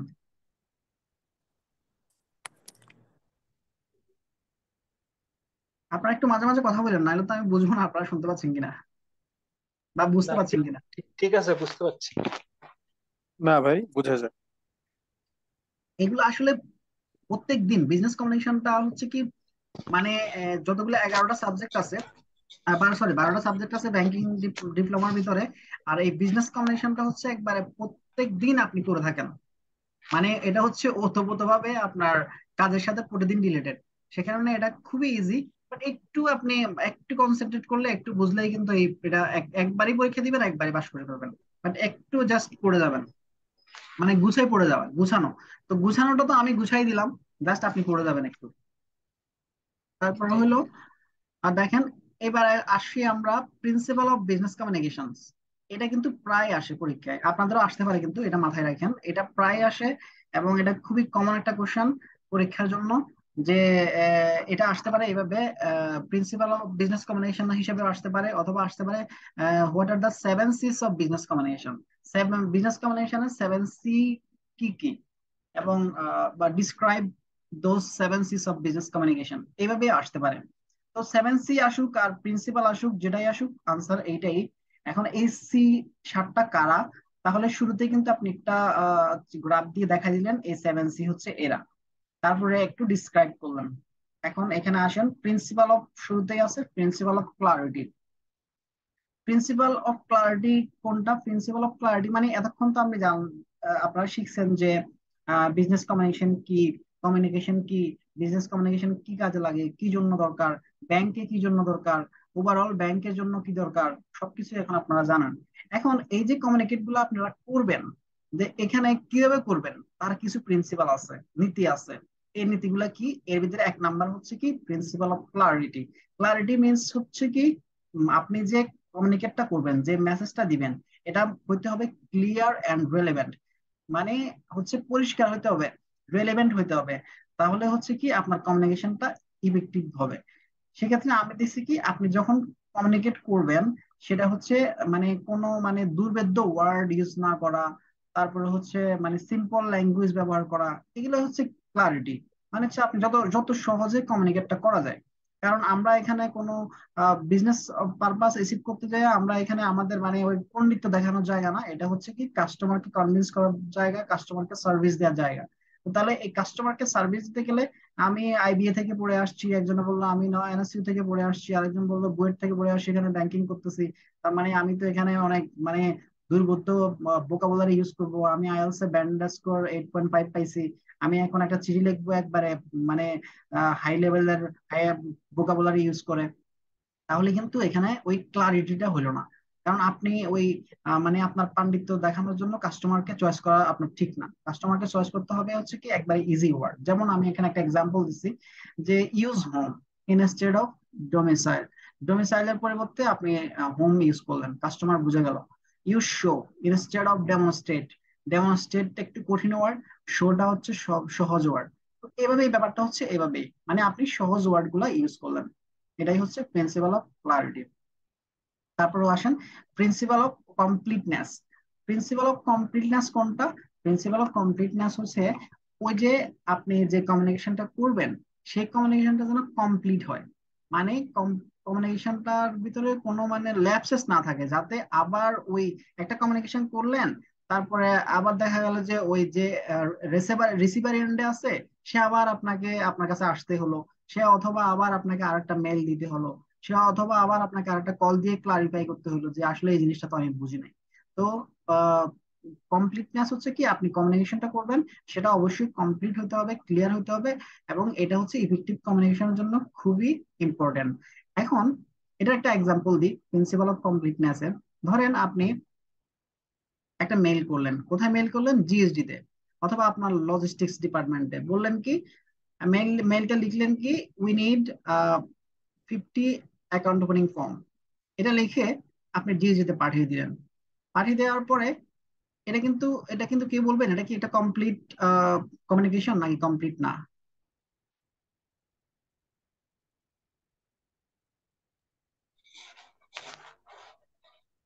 মানে আপনি একটা মেইল লিখলেন জিএসডির একজন অফিসারের কাছে যে we need 50 account opening form, বাস এইটুক লিখে আপনি বললেন রিগার্ডস এক্স ওয়াই জেড, এটা লিখে পাঠান। ইনকমপ্লিট। এটা কিন্তু ইনকমপ্লিট, এক্স্যাক্টলি এটা কিন্তু ইনকমপ্লিট, কারণ আপনার 50টা অ্যাকাউন্ট ওপেনিং ফর্ম দরকার। কোন ধরনের অ্যাকাউন্ট ওপেনিং ফর্ম দরকার? এটা কি সেভিংস অ্যাকাউন্ট, কারেন্ট অ্যাকাউন্ট নাকি লোন অ্যাকাউন্ট? আপনি কিছু কিছুই বলা লেখেন নাই, তার মানে এটা কিন্তু কমপ্লিট না।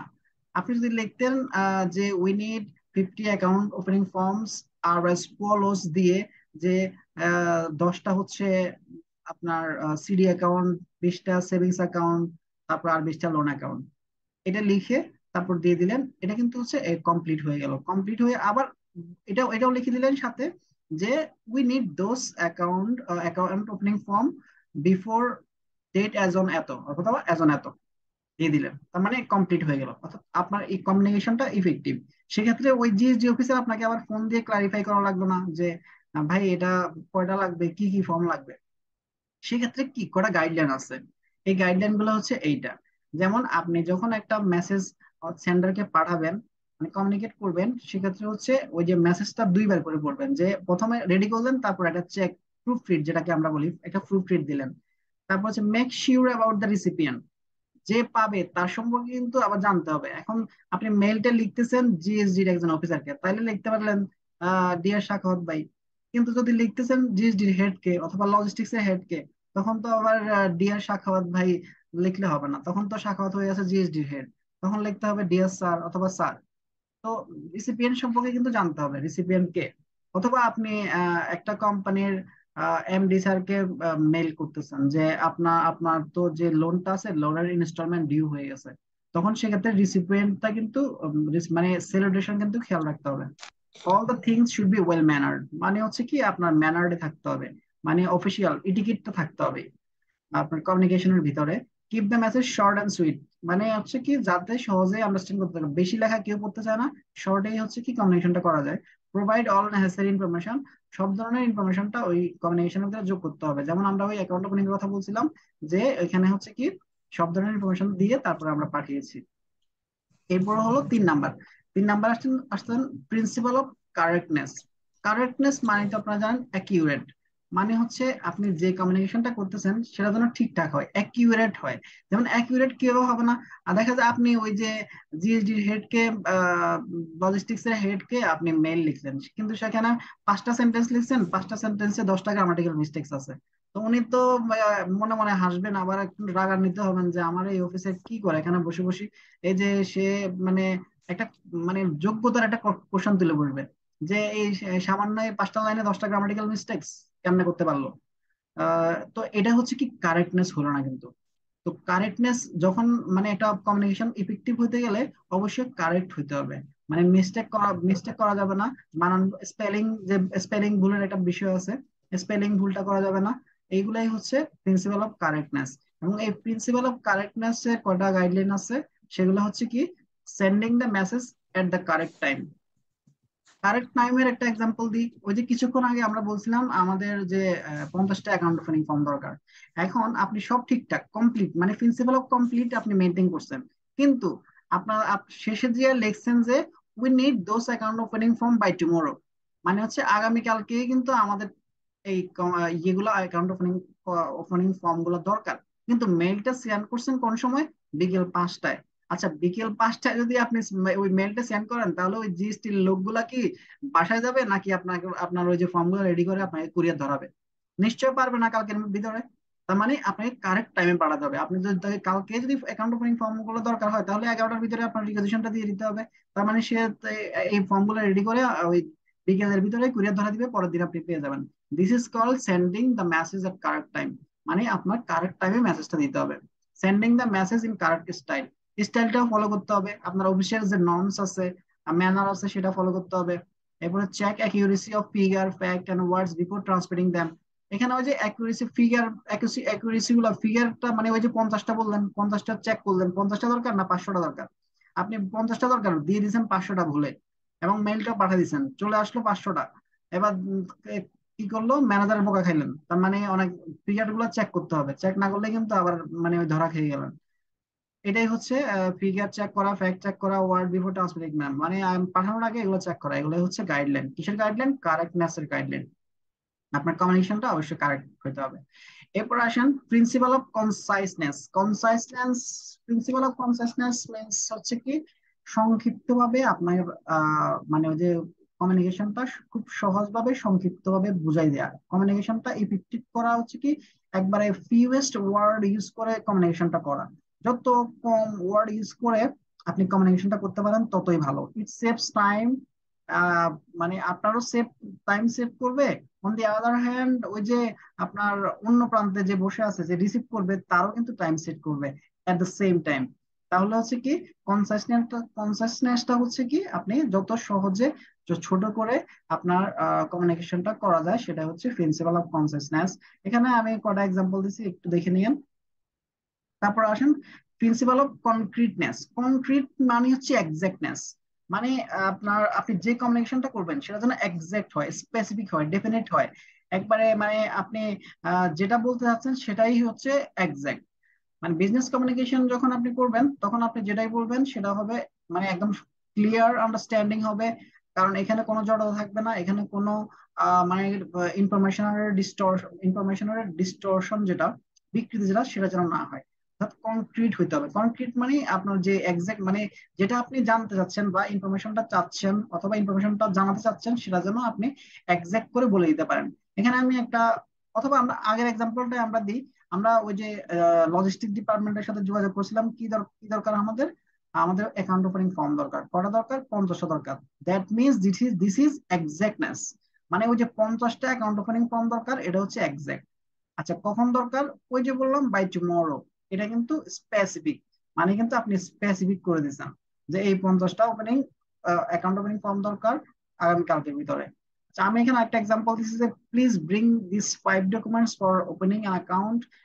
তার মানে এই যে 5 ডকুমেন্ট আপনি কিন্তু কাস্টমারকে কনক্রিট করে দিয়েছেন, এক্সাক্ট করেছেন, ভাই এই 5টা ডকুমেন্ট আপনার আনতে হবে, আনলে আমি অ্যাকাউন্টটা খুলে দিতে পারবো। আপনি 4টা আনলে আমি অ্যাকাউন্ট খুলতে পারবো না, 3টা আনলেও অ্যাকাউন্ট খুলতে পারবো না। তার মানে আপনি কিন্তু এখানে ডেফিনিট করে দিয়েছেন, স্পেসিফিক করে দিয়েছেন, এক্সাক্ট করে দিয়েছেন এই 5টা ডকুমেন্টে লাগবে। এটাই হচ্ছে প্রিন্সিপাল অফ কনক্রিটনেস। মানে বিজনেস কমিউনিকেশন অবশ্যই হচ্ছে কনক্রিটনেস ফলো করবে, মানে এক্সাক্টনেস ফলো করবে। এরপরে 6 নাম্বার হচ্ছে কি principal of consideration. Principal of consideration কোনটা? প্রিন্সিপাল অফ কনসিডারেশন হচ্ছে, আপনি হচ্ছে সেন্ডার, মানে আপনি তো কমিউনিকেট করতেছেন। এখন আপনি যার সাথে কমিউনিকেট করতেছেন ওই যে তার জায়গায় নিজেকে মনে করাই হচ্ছে প্রিন্সিপাল অফ কনসিডারেশন। মানে কনসিডারেশন, আপনি বিবেচনা করবেন যে আপনি যার সাথে কমিউনিকেট করছেন সেই হচ্ছে আপনি। তাহলে আপনার কমিউনিকেশনটা খুবই সুন্দর হবে, কারণ আপনি যে বিহেভটা পেতে চান সেই বিহেভটাই যদি আপনি অন্যজনের সাথে করেন তাহলে কি অর্গানাইজেশনের যে পারপাসটা আছে সেটা অ্যাচিভ করা ইজি হবে না। কারণ একটা কাস্টমারকে আপনি, এজ এ কাস্টমার, আপনি একটা ব্যাংকের অফিসার, আপনি অন্য একটা ব্যাংকে যে যে সার্ভিস আপনি নিজে চাচ্ছেন সেই সার্ভিসটা যদি আপনি ওই কাস্টমারকে দেন, তার মানে হচ্ছে কি কমিউনিকেশনটা ইফেক্টিভ। তো এটাই হচ্ছে প্রিন্সিপাল অফ কনসিডারেশন।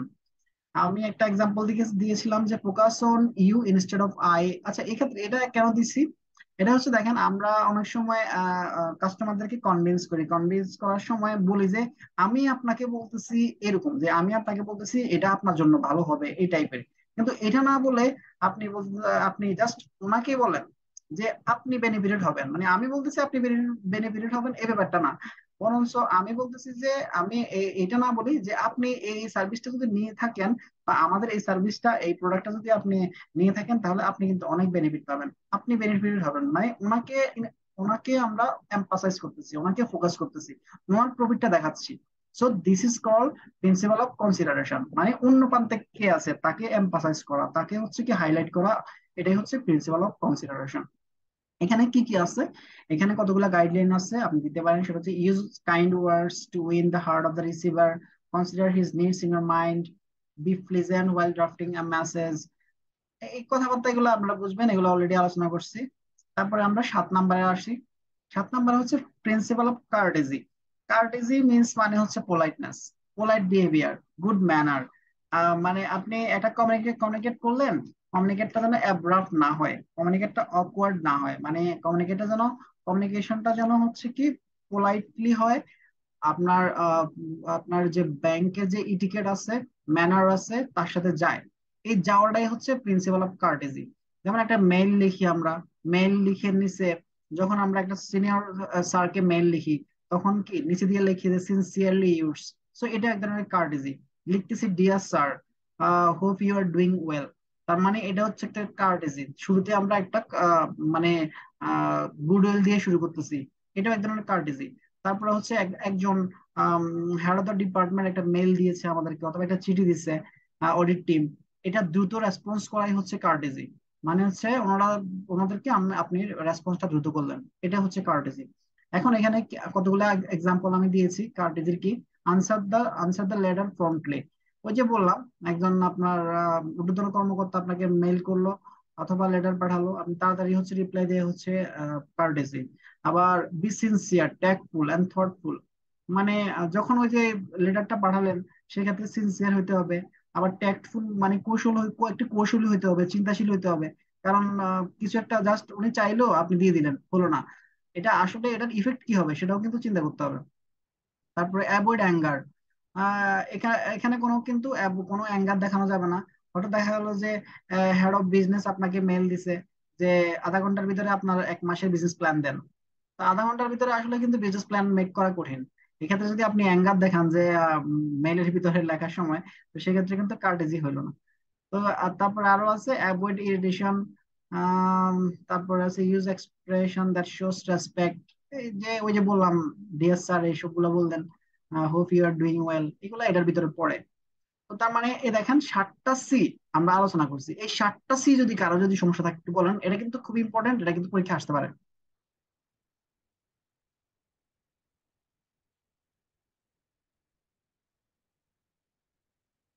কারো কি সমস্যা নাই? সবাই কি বুঝে গেছেন? জি, বুঝে গেছি। আপনারা তো আমার কনফিডেন্ট বাড়াই দিলেন যে আমি খুব ভালোভাবে বুঝতে পারতেছি। অবশ্যই। এই নোটটা অনেক সুন্দর। Thank you. তার মানে তার নেক্সট টপিক আমরা চলে যাই না? হ্যাঁ, মোটামুটি ক্লিয়ার ভাই। আচ্ছা ঠিক আছে, থ্যাংক ইউ। এখন আসি আমরা কতগুলা কালপ্রিট দিকে যাব। যে কতগুলা কালপ্রিট আছে যারা হচ্ছে, এতক্ষণ তো বললাম যে ইফেক্টিভ বিজনেস কমিউনিকেশনের প্রিন্সিপাল, ইম্পর্টেন্স, এটা সেটা অনেকগুলাই পড়লাম, সবগুলাই কিন্তু দরকারি। এখন এই যে দরকারি জিনিসটা করার সময় কারা বাধা হয়ে দাঁড়ায়, এই জিনিসটাই এখন আমরা শিখবো। এটাও কিন্তু ইম্পর্টেন্ট, প্রায় আসে। এখন এটা এটা আমি লিখছি, এটা হচ্ছে factors influencing the business communication. মানে কোন ফ্যাক্টর গুলো হচ্ছে আপনার বিজনেস কমিউনিকেশনে বাধা দেয়। তাহলে যদি ইনফ্লুয়েন্সিং এর জায়গায় আপনাকে যদি অন্য ওয়ার্ড দেয়, তাহলে আপনি কিন্তু আবার মিস করেন না। এখানে হইতে পারে ব্যারিয়ার, মানে what are the barriers of business communication, অথবা what are the effect of business communication. Business communication কোন জিনিস দ্বারা এফেক্টেড হয়। এভাবে করে মানে আপনি বাংলাটা মনে রাখবেন, ইংলিশটা হচ্ছে কি ওই যেটা আসে তার সাথে মিলাই নেবেন। কারণ ইংলিশে অনেকগুলো সিনোনিম ইউজ করে, বারবার আমি বলি, আপনারা এটা কিন্তু একটু মাথায় রাখেন। তো মানে এই ইনফ্লুয়েন্সিং এর যে সিনোনিমস গুলো আছে, এগুলো একটু মাথায় রাখেন যে এই জিনিসগুলো হচ্ছে কমিউনিকেশনের ক্ষেত্রে বাধা হয়ে দাঁড়ায়। আচ্ছা, কোন জিনিসগুলো এবার কোন শয়তানগুলো বাধা হয়ে দাঁড়ায় আমরা সেগুলো দেখি। ছোট করে আমি একটা এক্সাম দিছি, ইন্ট্রোডাকশন দিছি, তারপরে আমরা দেখি কি আছে এখানে। দেখেন কয়টা বুলেট পয়েন্ট দিয়ে আমি শুরুতেই বলে দিছি এই যে আমি কি আলোচনা করতে যাচ্ছি। এখন এরা হচ্ছে আমাদের যে কমিউনিকেশনটা সেটাকে হচ্ছে কি বাধাগ্রস্ত করে। তাহলে কারা বাধাগ্রস্ত করে? প্রথমে আসি কালচারাল ডাইভার্সিটি। কালচারাল ডাইভার্সিটি হলে কিন্তু আপনার যে কমিউনিকেশনটা, ওই যে প্রিন্সিপাল অফ কমিউনিকেশন যেগুলো শিখছি, এগুলো কিন্তু ইনএফেক্টিভ হয়ে যাবে। কি হবে? তাহলে একটা এক্সাম্পল দিই। সেটা হচ্ছে কি, ধরেন আপনার ব্যাংকে আপনি একটা বড় ব্রাঞ্চে আছেন, প্রিন্সিপাল ব্রাঞ্চে আছেন, অথবা উম, বড় একটা কর্পোরেট ব্রাঞ্চে আছেন। সেখানে 50-60 জন এমপ্লয়ি একসাথে কাজ করে। এখন এখানে চিটগাং এর মানুষও আছে, সিলেটি আছে, আবার বরিশালের আছে। এখন দেখবেন সিলেটের গুলা একটা কোরাম করে বসে আছে, আবার চিটগাং এর গুলা এক আলাদা হয়ে গেছে, আবার বরিশালের গুলা আলাদা হয়ে গেছে। কারণ দেখা যাচ্ছে 3 ডিস্ট্রিক্টের 3 ধরনের কালচার আছে। তার মানে এই কালচারালি যদি ডাইভার্সিফাইড হয়, সেক্ষেত্রে কিন্তু কমিউনিকেশনটা ইফেক্টিভ হবে না। কেন ইফেক্টিভ হবে না? ওরা তো ওই যে ওদের সাথে সাথে কমিউনিকেট করতেছে। ওই ব্যাংকের যে একটা মানে পারপাস আছে, এটা ভুলে ওরা মাঝে মাঝে ওরা ভুলে যায় এটা। এবং দেখা গেল যে ওরা নিজেরা নিজেরাই কোরাম করে, নিজেরা নিজেরাই করে হচ্ছে কি কমিউনিকেট করতেছে, অন্যদের কিন্তু পাত্তা দিচ্ছে না। So this is called cultural diversity. যারা মাল্টিনেশনাল কোম্পানি গুলোতে আছে, ওরা কিন্তু দেখবেন যে ওখানে অনেকগুলো দেশের মানুষ কাজ করে, দেখা যায় যে একটা কোম্পানিতে 4-5টা দেশের মানুষ কাজ করছে। তো এটা কিন্তু কালচারাল ডাইভার্সিটি। এই কালচারাল ডাইভার্সিটিতে হলে কি হয়, ল্যাঙ্গুয়েজের একটা প্রবলেম হয়, তারপর হচ্ছে কালচারের একটা প্রবলেম হয়, খাবার দাবার একটা রেস জেন্ডার এরকম টাইপের কিছু মানে আপনার ইয়ে হয়, ইফেক্ট হয়। তো এটাই হচ্ছে কালচারাল ডাইভার্সিটি। যদি কালচারাল ডাইভার্সিটিতে হয় সেক্ষেত্রে কিন্তু আপনার কমিউনিকেশনটা কিন্তু ইফেক্টিভ হবে না। এক্ষেত্রে কিন্তু এটা হচ্ছে এক ধরনের বাধা। আচ্ছা, তারপরে আসেন 2 নম্বরে, সেটা হচ্ছে misunderstanding of the message. Misunderstanding of the message কোনটা? আমরা অনেক সময় মেসেজটা বুঝতে ভুল করি, আন্ডারস্ট্যান্ডিং করতে অর্থাৎ মেসেজটা রিয়েলাইজ করতে আমরা কিন্তু ভুল করতেছি। কিভাবে, কোথায় ভুল করি? বেশিরভাগ আমরা ভুল করি কেমন? হ্যাঁ যেমন দাদাকে দিছি নাকি? আহ,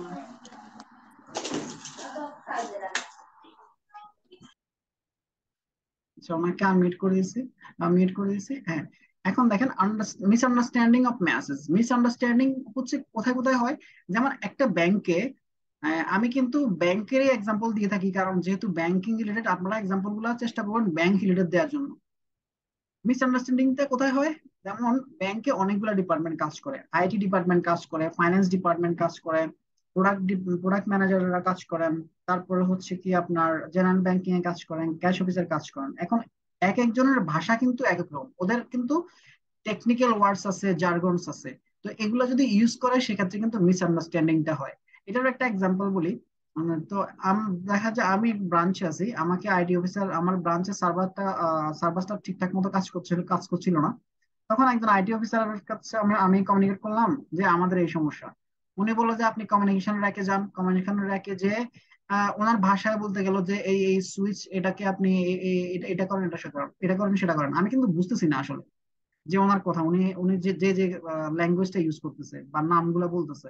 পরে আমি বললাম যে ভাই আমি তো বুঝতেছি না, আপনি যদি একটু ক্লিয়ার করে বলতেন। পরে আরেকজন কি করলো, ওনার ফোনটা নিয়ে তারপরে বললো যে ভাই ওই যে লাল সুইচটা দেখা যাচ্ছে না, ওই লাল সুইচটা টিপ টিপ করে চলতেছে, ওইটা আপনি আগে ডাউন নিচের দিকে নামান।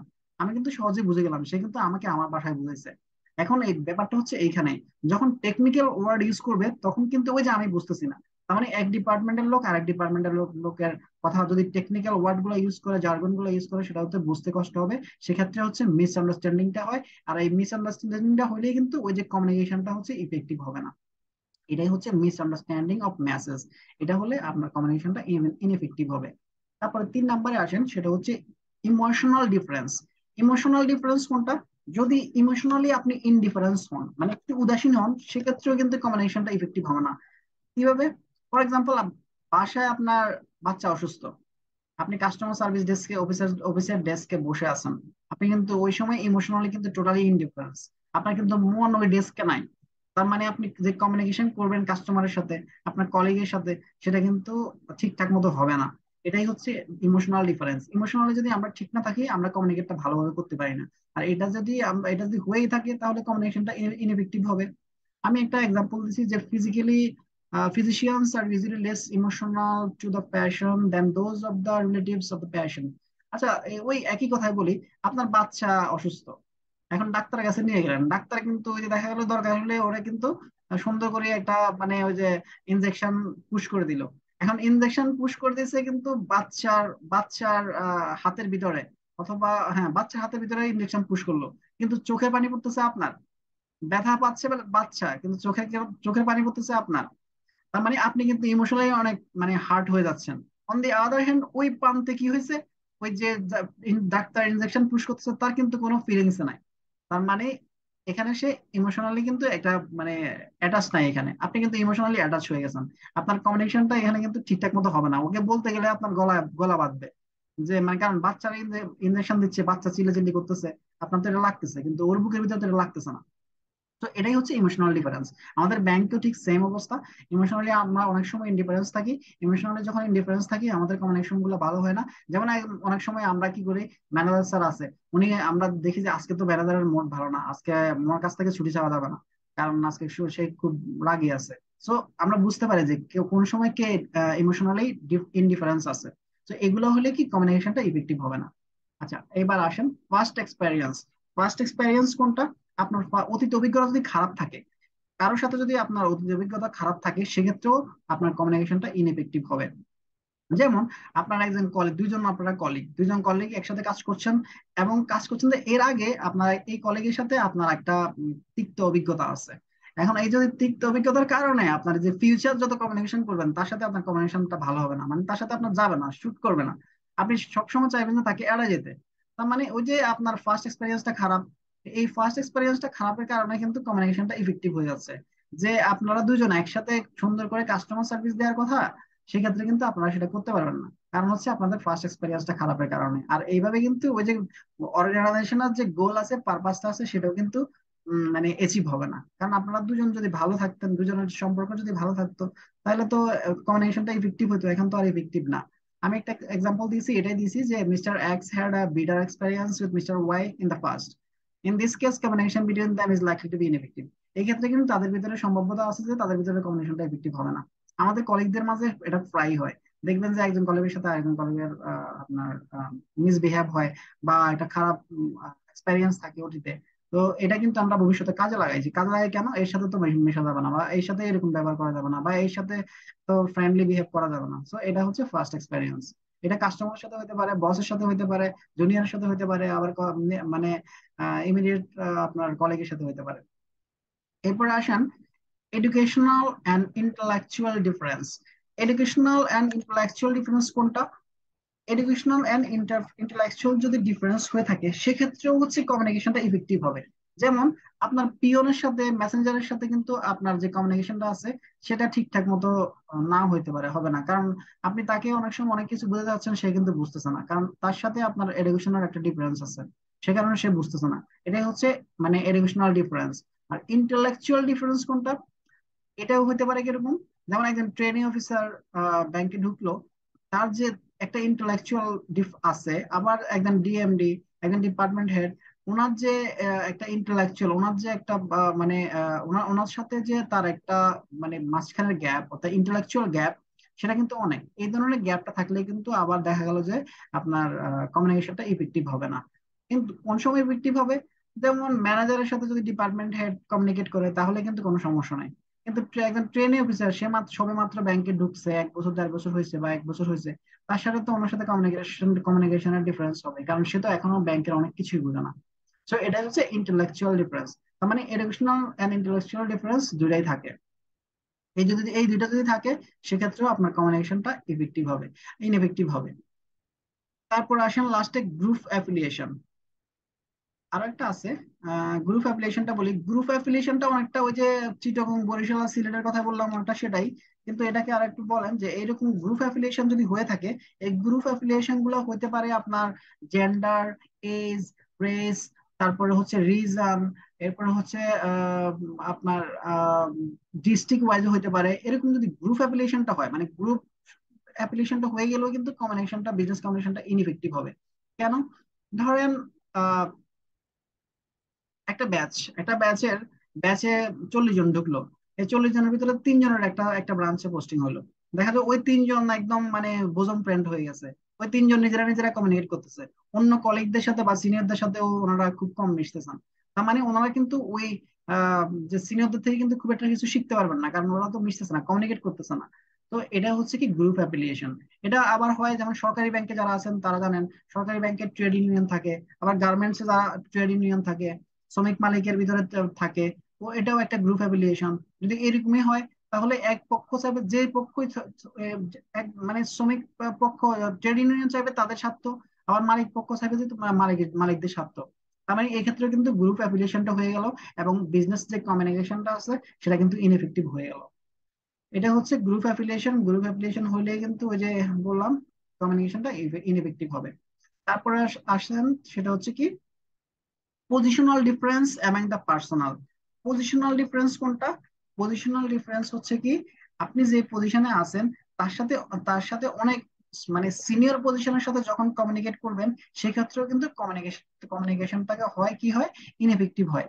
যেমন আহ একবারে জুনিয়র লেভেল যারা আছে, তারা, ফর এক্সাম্পল একটা এক্সাম্পল দিই যে একজন জুনিয়র অফিসার, সে অথবা একজন ট্রেনিং অফিসার, সে ব্রাঞ্চে জয়েন করছে, ওই ব্রাঞ্চের ম্যানেজার হচ্ছে ইবিপি। এখন ওই ওই ব্রাঞ্চটা অনেক বড় ব্রাঞ্চ। এখন ওই জুনিয়র অফিসার কি করবে, চেষ্টা করবে কি কি করবে, ওই স্যারের সাথে একটু মানে স্যারের কথাবার্তা বা স্যারকে একটু এড়া যেতে। আবার স্যার কি করবে, যে ও তো অনেক জুনিয়র, ওর সাথে কি কথা বলবো, মানে ওর কোনো কথায় স্যারে কান দিচ্ছে না। তার মানে মাঝখানে কিন্তু একটা গ্যাপ তৈরি হয়েছে। ওই গ্যাপটাই কিন্তু তৈরি হয়েছে কিসের কারণে? পজিশনাল ডিফারেন্সের কারণে। এই পজিশনাল ডিফারেন্সের কারণে যে যদি হয়ে থাকে সেটা হচ্ছে কমিউনিকেশনটা ইনএফেক্টিভ হয়ে যায়।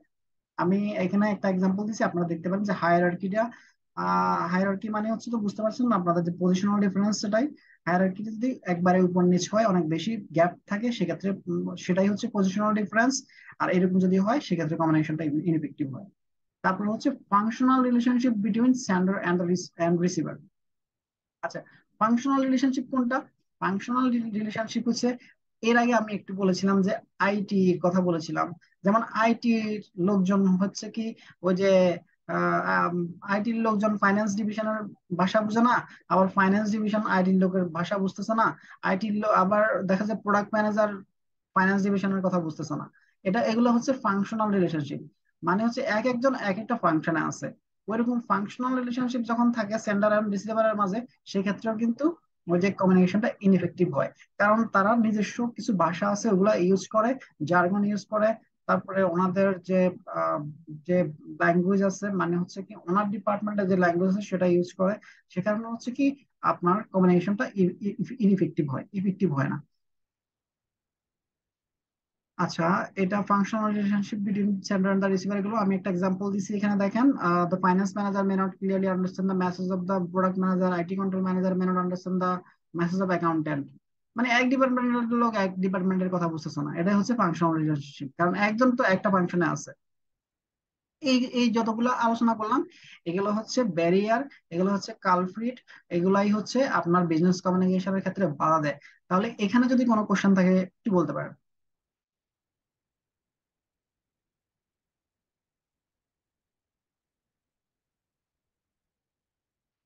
কোনো কোশ্চেন নাই? তাহলে কি আমরা নেক্সট টপিকে যাব? না, কোশ্চেন নেই। আচ্ছা, তাহলে নেক্সট টপিকে চলে যাই। ব্যাপারগুলো আসলে সিম্পল খুবই, জাস্ট একটু আপনাদের মনোযোগ দিলেই কিন্তু এই সাবজেক্টটা খুবই ইজি। তারপর আসেন ইথিক্স ইন বিজনেস কমিউনিকেশন।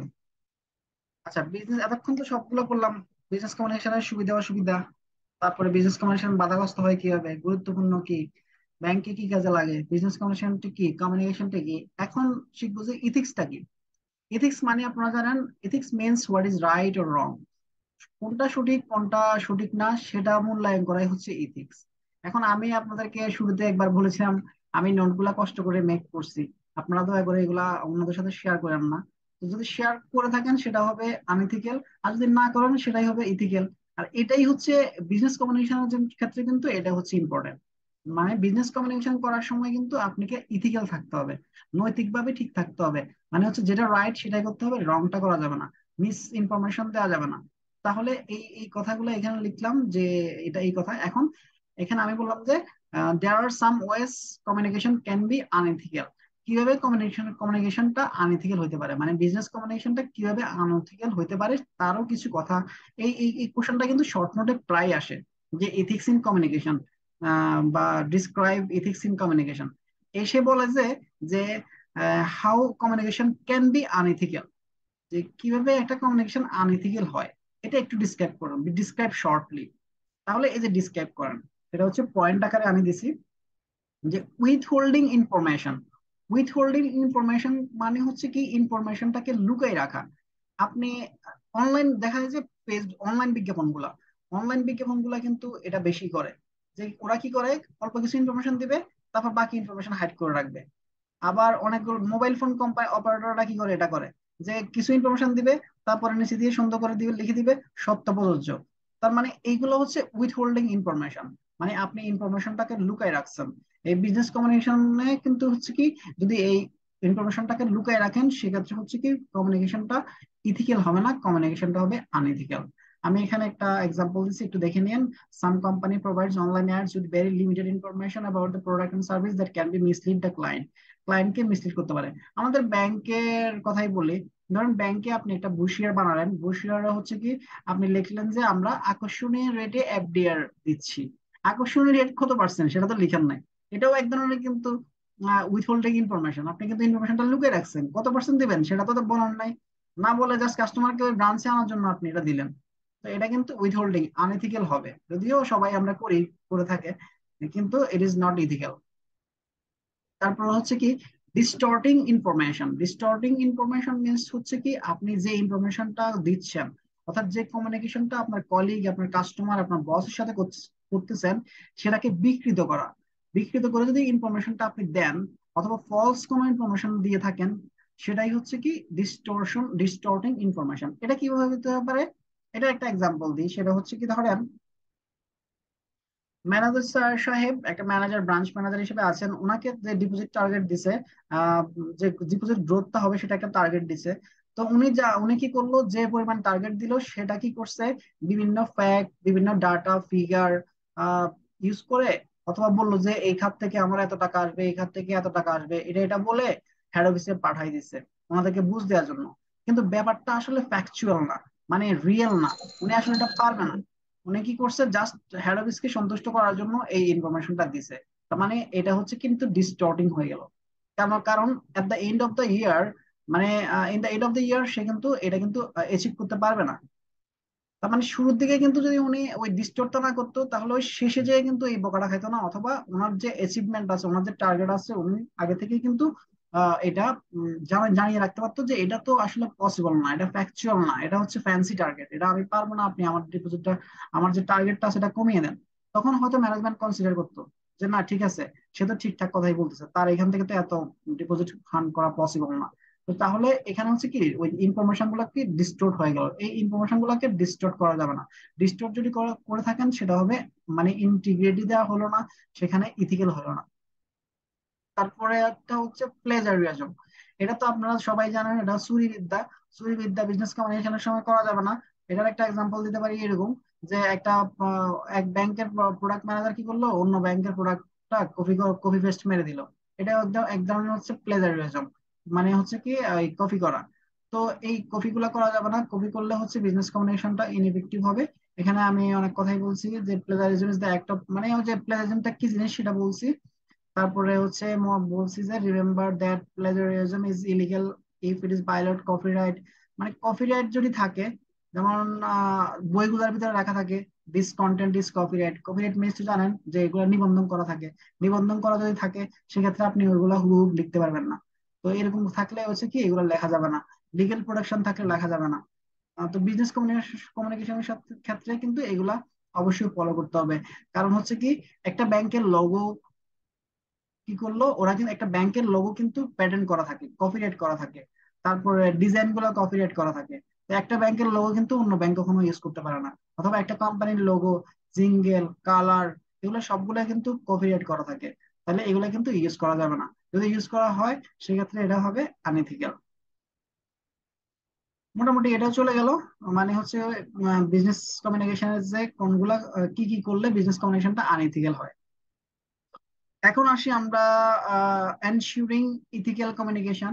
এখানে অনেকগুলো কথাই বলছি, এগুলো আপনারা পড়ে নিয়েন, আমি জাস্ট পয়েন্টগুলো একটু আলোচনা করি।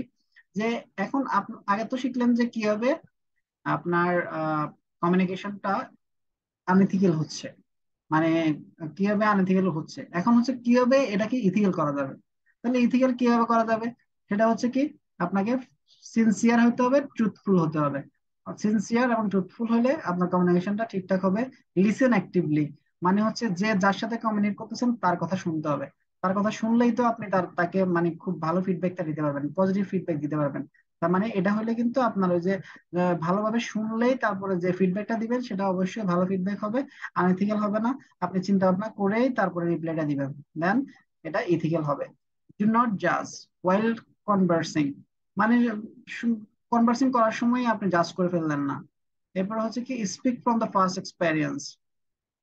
দেখা গেলো যে এগুলোকে মানে যারা সব জায়গায় হচ্ছে এক্সপেরিয়েন্স একটা ভ্যালু আছে। কেন ভ্যালু আছে? কারণ তাদের অতীত অভিজ্ঞতা থেকে ওনারা কথা বলেন। কথা বললে ওনারা যে কথাগুলো বলেন সেগুলো কিন্তু মানে যে অর্গানাইজেশনের যে নর্মস আছে, ম্যানার আছে, ইটিকেট আছে, রুলস আছে, রেগুলেশন আছে, তারপরে স্ট্যান্ডার্ড অপারেটিং প্রসিডিউর আছে, সেগুলো মেনটেন করে কথা বলেন। তার মানে এই যে পাস্ট এক্সপেরিয়েন্স থেকে কথা বললে আপনার ব্যাপারটা হচ্ছে কম্বিনেশনটা ইথিক্যাল হবে। B empathetic. যদি এমপ্যাথেটিক হন মানে এমপ্যাথেটিক হইলে হচ্ছে কি কমিউনিকেশনটা হলো কি আপনার ইথিক্যাল হবে। এরপর হচ্ছে do not use negative tone. Negative কিছু বলা যাবে না কমিউনিকেশনের ক্ষেত্রে। নেগেটিভ কথাগুলো বললে সাধারণত কাস্টমার বলেন এমপ্লয়ি বলেন সবাই কিন্তু মানে ডিসহার্টেড হয়ে যায়। ডু নট ইন্টারাপ্ট আদার। এটা হচ্ছে কি একজনের কথা বলতে গেল, আপনি মাঝখান দিয়ে ইন্টারাপ্ট মানে মাঝখান দিয়ে বাধা দিয়ে দিলেন, মাঝখান দিয়ে নিজে একটা কথা বলে ফেললেন। এটাই হচ্ছে কি মানে মানে ঠিকঠাক হলো না। তার মানে একজন কথা বললে তাকে কথা বলতে দিন। এটাই হচ্ছে ডু নট ইন্টারাপ্ট আদার্স যখন কথা বলে। হোয়াইল স্পিকিং লেখার দরকার ছিল, আমি লিখি নাই, আপনি লিখে দিতে পারেন। তারপর হচ্ছে রেসপেক্ট প্রাইভেসি এন্ড কনফিডেন্সিয়ালিটি। অনেকগুলা এটা হচ্ছে আমাদের ব্যাংকারদের জন্য খুবই দরকার, এটা তাই আমি একটু লাল করে দিই। কারণ হচ্ছে রেসপেক্ট প্রাইভেসি, একজন ডিপোজিটরের কত টাকা ডিপোজিট আছে আমাদের ব্যাংকে, এই জিনিসটা কিন্তু অবশ্যই হচ্ছে কি কনফিডেন্সিয়াল এবং প্রাইভেসি, এটা অবশ্যই আমাদের মেনটেন করতে হবে। যদি এটা আমরা অন্য কারোর সাথে প্রকাশ করি বা কাউকে বলি, সেটা অবশ্যই হবে আনএথিক্যাল। তার মানে এটাকে অবশ্যই রেসপেক্ট প্রাইভেসি এন্ড কনফিডেন্সিয়ালি থাকতে হবে, ইথিক্যাল হইতে হবে। ইথিক্যাল হইতে হলে তারপর হচ্ছে অ্যাকসেপ্ট রেসপন্সিবিলিটিস। দায়িত্ব নিতে হবে, দায়িত্ব নেওয়াটাই হচ্ছে কি ইথিক্স এর ভিতরে পড়ে। তার মানে একজন অফিসারকে যে দায়িত্ব দিল, যে বললো যে আম, আহ, মানে Shakhawat Hossain is nominated as compliance officer. এখন আমি কমপ্লায়েন্স অফিসার, আমি কমপ্লায়েন্সের কিছুই দেখলাম না। তার মানে আমি তো রেসপন্সিবিলিটিসটা মেনটেন অ্যাকসেপ্ট করি নাই, মানে শুনছি মুখ এক কান দিয়ে শুনছি আরেক কান দিয়ে কিন্তু উড়াই দিছি। সো এটা কিন্তু আনইথিক্যাল হবে। তাহলে ইথিক্যাল হতে হলে আমাকে অবশ্যই যে কমপ্লায়েন্স গুলো দেখতে হবে, যে কি কি কমপ্লায়েন্স আছে আমাদের ব্রাঞ্চে, সবগুলো কমপ্লায়েন্স সবগুলো রেজিস্টার ঠিকঠাক ভাবে মেনটেন হচ্ছে কিনা। এটাই হচ্ছে অ্যাকসেপ্ট রেসপন্সিবিলিটিস। আচ্ছা ইয়েটা বলেন না যে বি এম্পাথেটিকটা একটু আবার বলেন। এমপ্যাথেটিকটা মানে হচ্ছে কি আপনার এটা কিভাবে একটা এক্সাম্পল দিই। কেউ একজন থাকলে একটু বলেন তো, এমপ্যাথেটিকটা হঠাৎ মাথায় আসতেছে না।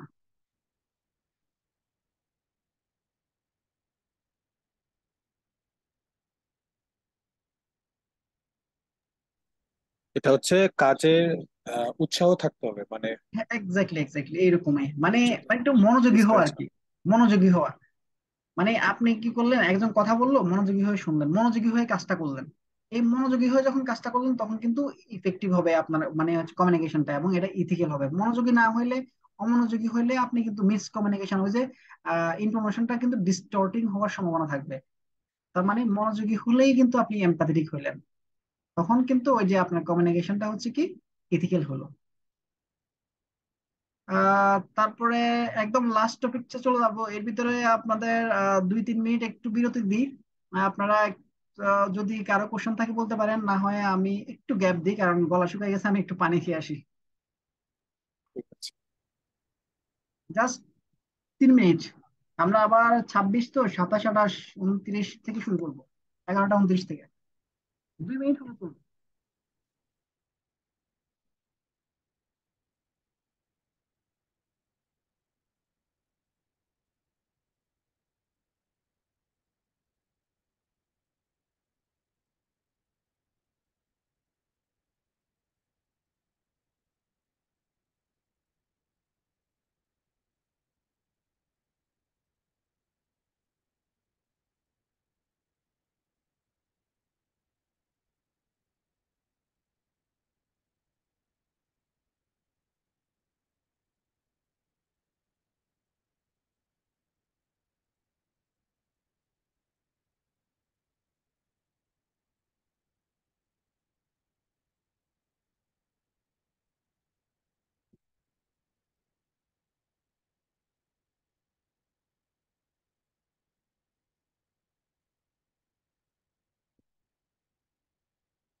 শুরু করি কেমন? আমাদের লাস্ট টপিক, এই লাস্ট টপিকসটা প্রায় পরীক্ষা আসে। গত পরীক্ষাগুলো কোশ্চেনগুলো যদি অ্যানালাইসিস করেন তাহলে দেখবেন যে এই কোশ্চেনটা প্রায় আসছে। যে সেটা হচ্ছে কি ইফেক্টিভ কমিউনিকেশন মডেল হিসেবে আসতে পারে, অথবা প্রসেস অফ বিজনেস কমিউনিকেশন। আমরা কিন্তু যখন বিজনেস কমিউনিকেশনের ডিফিনেশনটা পড়ছিলাম তখন কিন্তু বলছিলাম যে business communication is a process. এটা এটা তো খেয়াল আছে। তার মানে বিজনেস কমিউনিকেশন কিন্তু একটা প্রসেস। প্রসেসটা কি দ্বারা মানে এনশিওর করা হয়? ফিডব্যাক দ্বারা। তার মানে এই যে প্রসেসটা, এই প্রসেসটা এখন শিখবো বিজনেস কমিউনিকেশনটা আসলে কিভাবে প্রসেস। আর এটাই হচ্ছে ইফেক্টিভ কমিউনিকেশনের মডেল। মানে একটা বিজনেস কমিউনিকেশন কিভাবে শুরু হয় এবং কিভাবে আপনার শেষ হয়, আবার ফিডব্যাকটা কিভাবে আসে। এখানে কিছু কথা বলছি, এটা হচ্ছে একটা ইন্ট্রোডাক্টরি সেন্টেন্স, এটা দিলেন। আর আমরা সরাসরি চলে যাই business communication, process of business কমিউনিকেশনে অথবা ইফেক্টিভ কমিউনিকেশন মডেলে। আচ্ছা, এইটা হচ্ছে মডেল। আপনাদের শিটে একটা জিনিস নাই, এটা আমি আমার ভুল হয়ে গেছে, সেটা আপনি অ্যাড করে নেন, যে রিসিভারটা নাই মনে হয়। একটু দেখেন রিসিভারটা আছে, কেউ একজন একটু বলবেন। না, নাই। হ্যাঁ, না, এইটা একটু রিসিভারটা নাই। না, নাই। এটা একটু ঘর দিয়ে পাশে ডেকোডিং এর পাশে রিসিভারটা একটু অ্যাড করে দেন কলম দিয়ে। না হয় মারা থাকবে না, এটা কিন্তু না থাকলে আবার ভুল হয়ে যাবে। এটা একটু অ্যাড কোথায় অ্যাড করে করব? এই যে ডেকোডিং এর পাশে, ডেকোডিং এর পাশে একটা অ্যারো দিয়ে একটা হ্যাঁ। ঘর দিয়ে তারপরে একটু অ্যাড করে দেন শিটে। আচ্ছা, আচ্ছা। আমি একটু এটাকে করে দিই।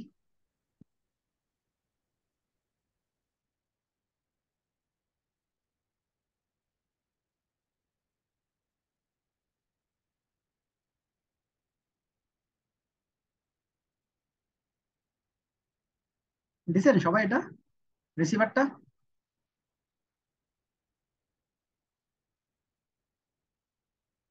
কেউ একজন রিসিভারটা অ্যাড করছেন ভাইয়া?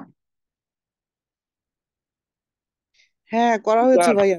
আচ্ছা, ওকে, তাহলে এবার এবার কমপ্লিট হলো। হ্যাঁ, এটা একটু খেয়াল রাখেন, প্রয়োজনে একটু স্ন্যাপশট রেখে দিয়েন এটার। তাহলে হয়ে গেল। এটা হচ্ছে একটা কমিউনিকেশন মডেল। মানে এটা প্রসেস অফ বিজনেস কমিউনিকেশন। একটা বিজনেস কমিউনিকেশন কিভাবে শুরু হয়? সেন্ডার সেন্ডার দিয়ে একটা কমিউনিকেশন শুরু হয়। তার মানে sender is the initiator of communication. একটা কমিউনিকেশনের ইনিশিয়েটরটাই হলো, যে ইনিশিয়েট করে সেই হচ্ছে সেন্ডার। তার মানে সংক্ষেপে আপনি বলে দিলেন যে sender is the initiator of the message communication. মানে কমিউনিকেশনটা যে বিগিন করে, শুরু করে, স্টার্ট করে, সে হচ্ছে সেন্ডার। সোজা কথা হচ্ছে এটা। আপনি একটা এক্সাম্পল দিলেন, আমি একটা এক্সাম্পল দিচ্ছি।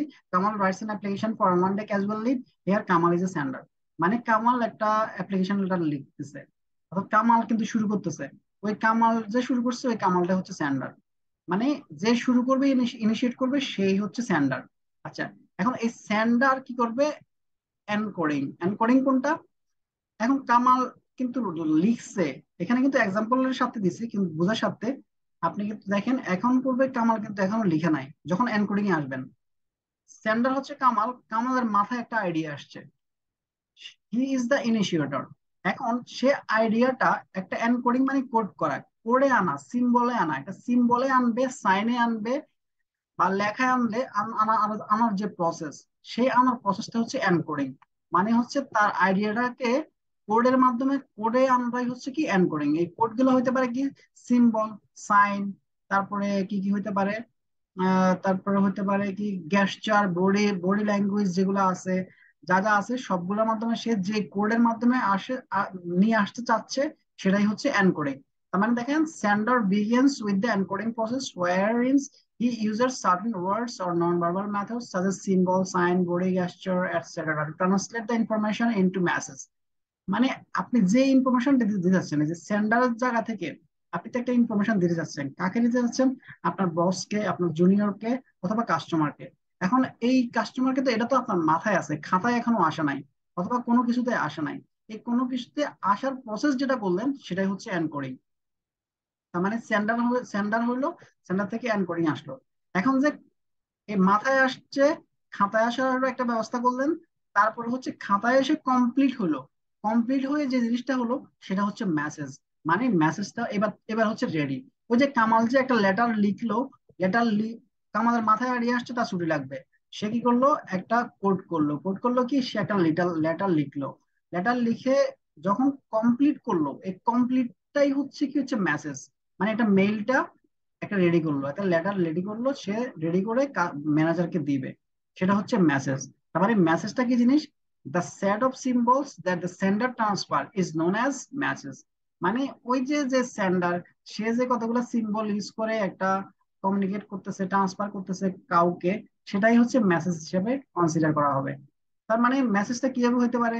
মেসেজ রিটেন হতে পারে, ওরাল হতে পারে, তারপরে সিম্বলিক হতে পারে, আবার বডি গেস্টারের মাধ্যমে হতে পারে, ফেসিয়াল এক্সপ্রেশনের মাধ্যমে হতে পারে, সাইলেন্সের মাধ্যমে হতে পারে, তারপরে হচ্ছে আপনার সাইন সিগন্যাল, এগুলোর মাধ্যমে কিন্তু মেসেজটা হতে পারে।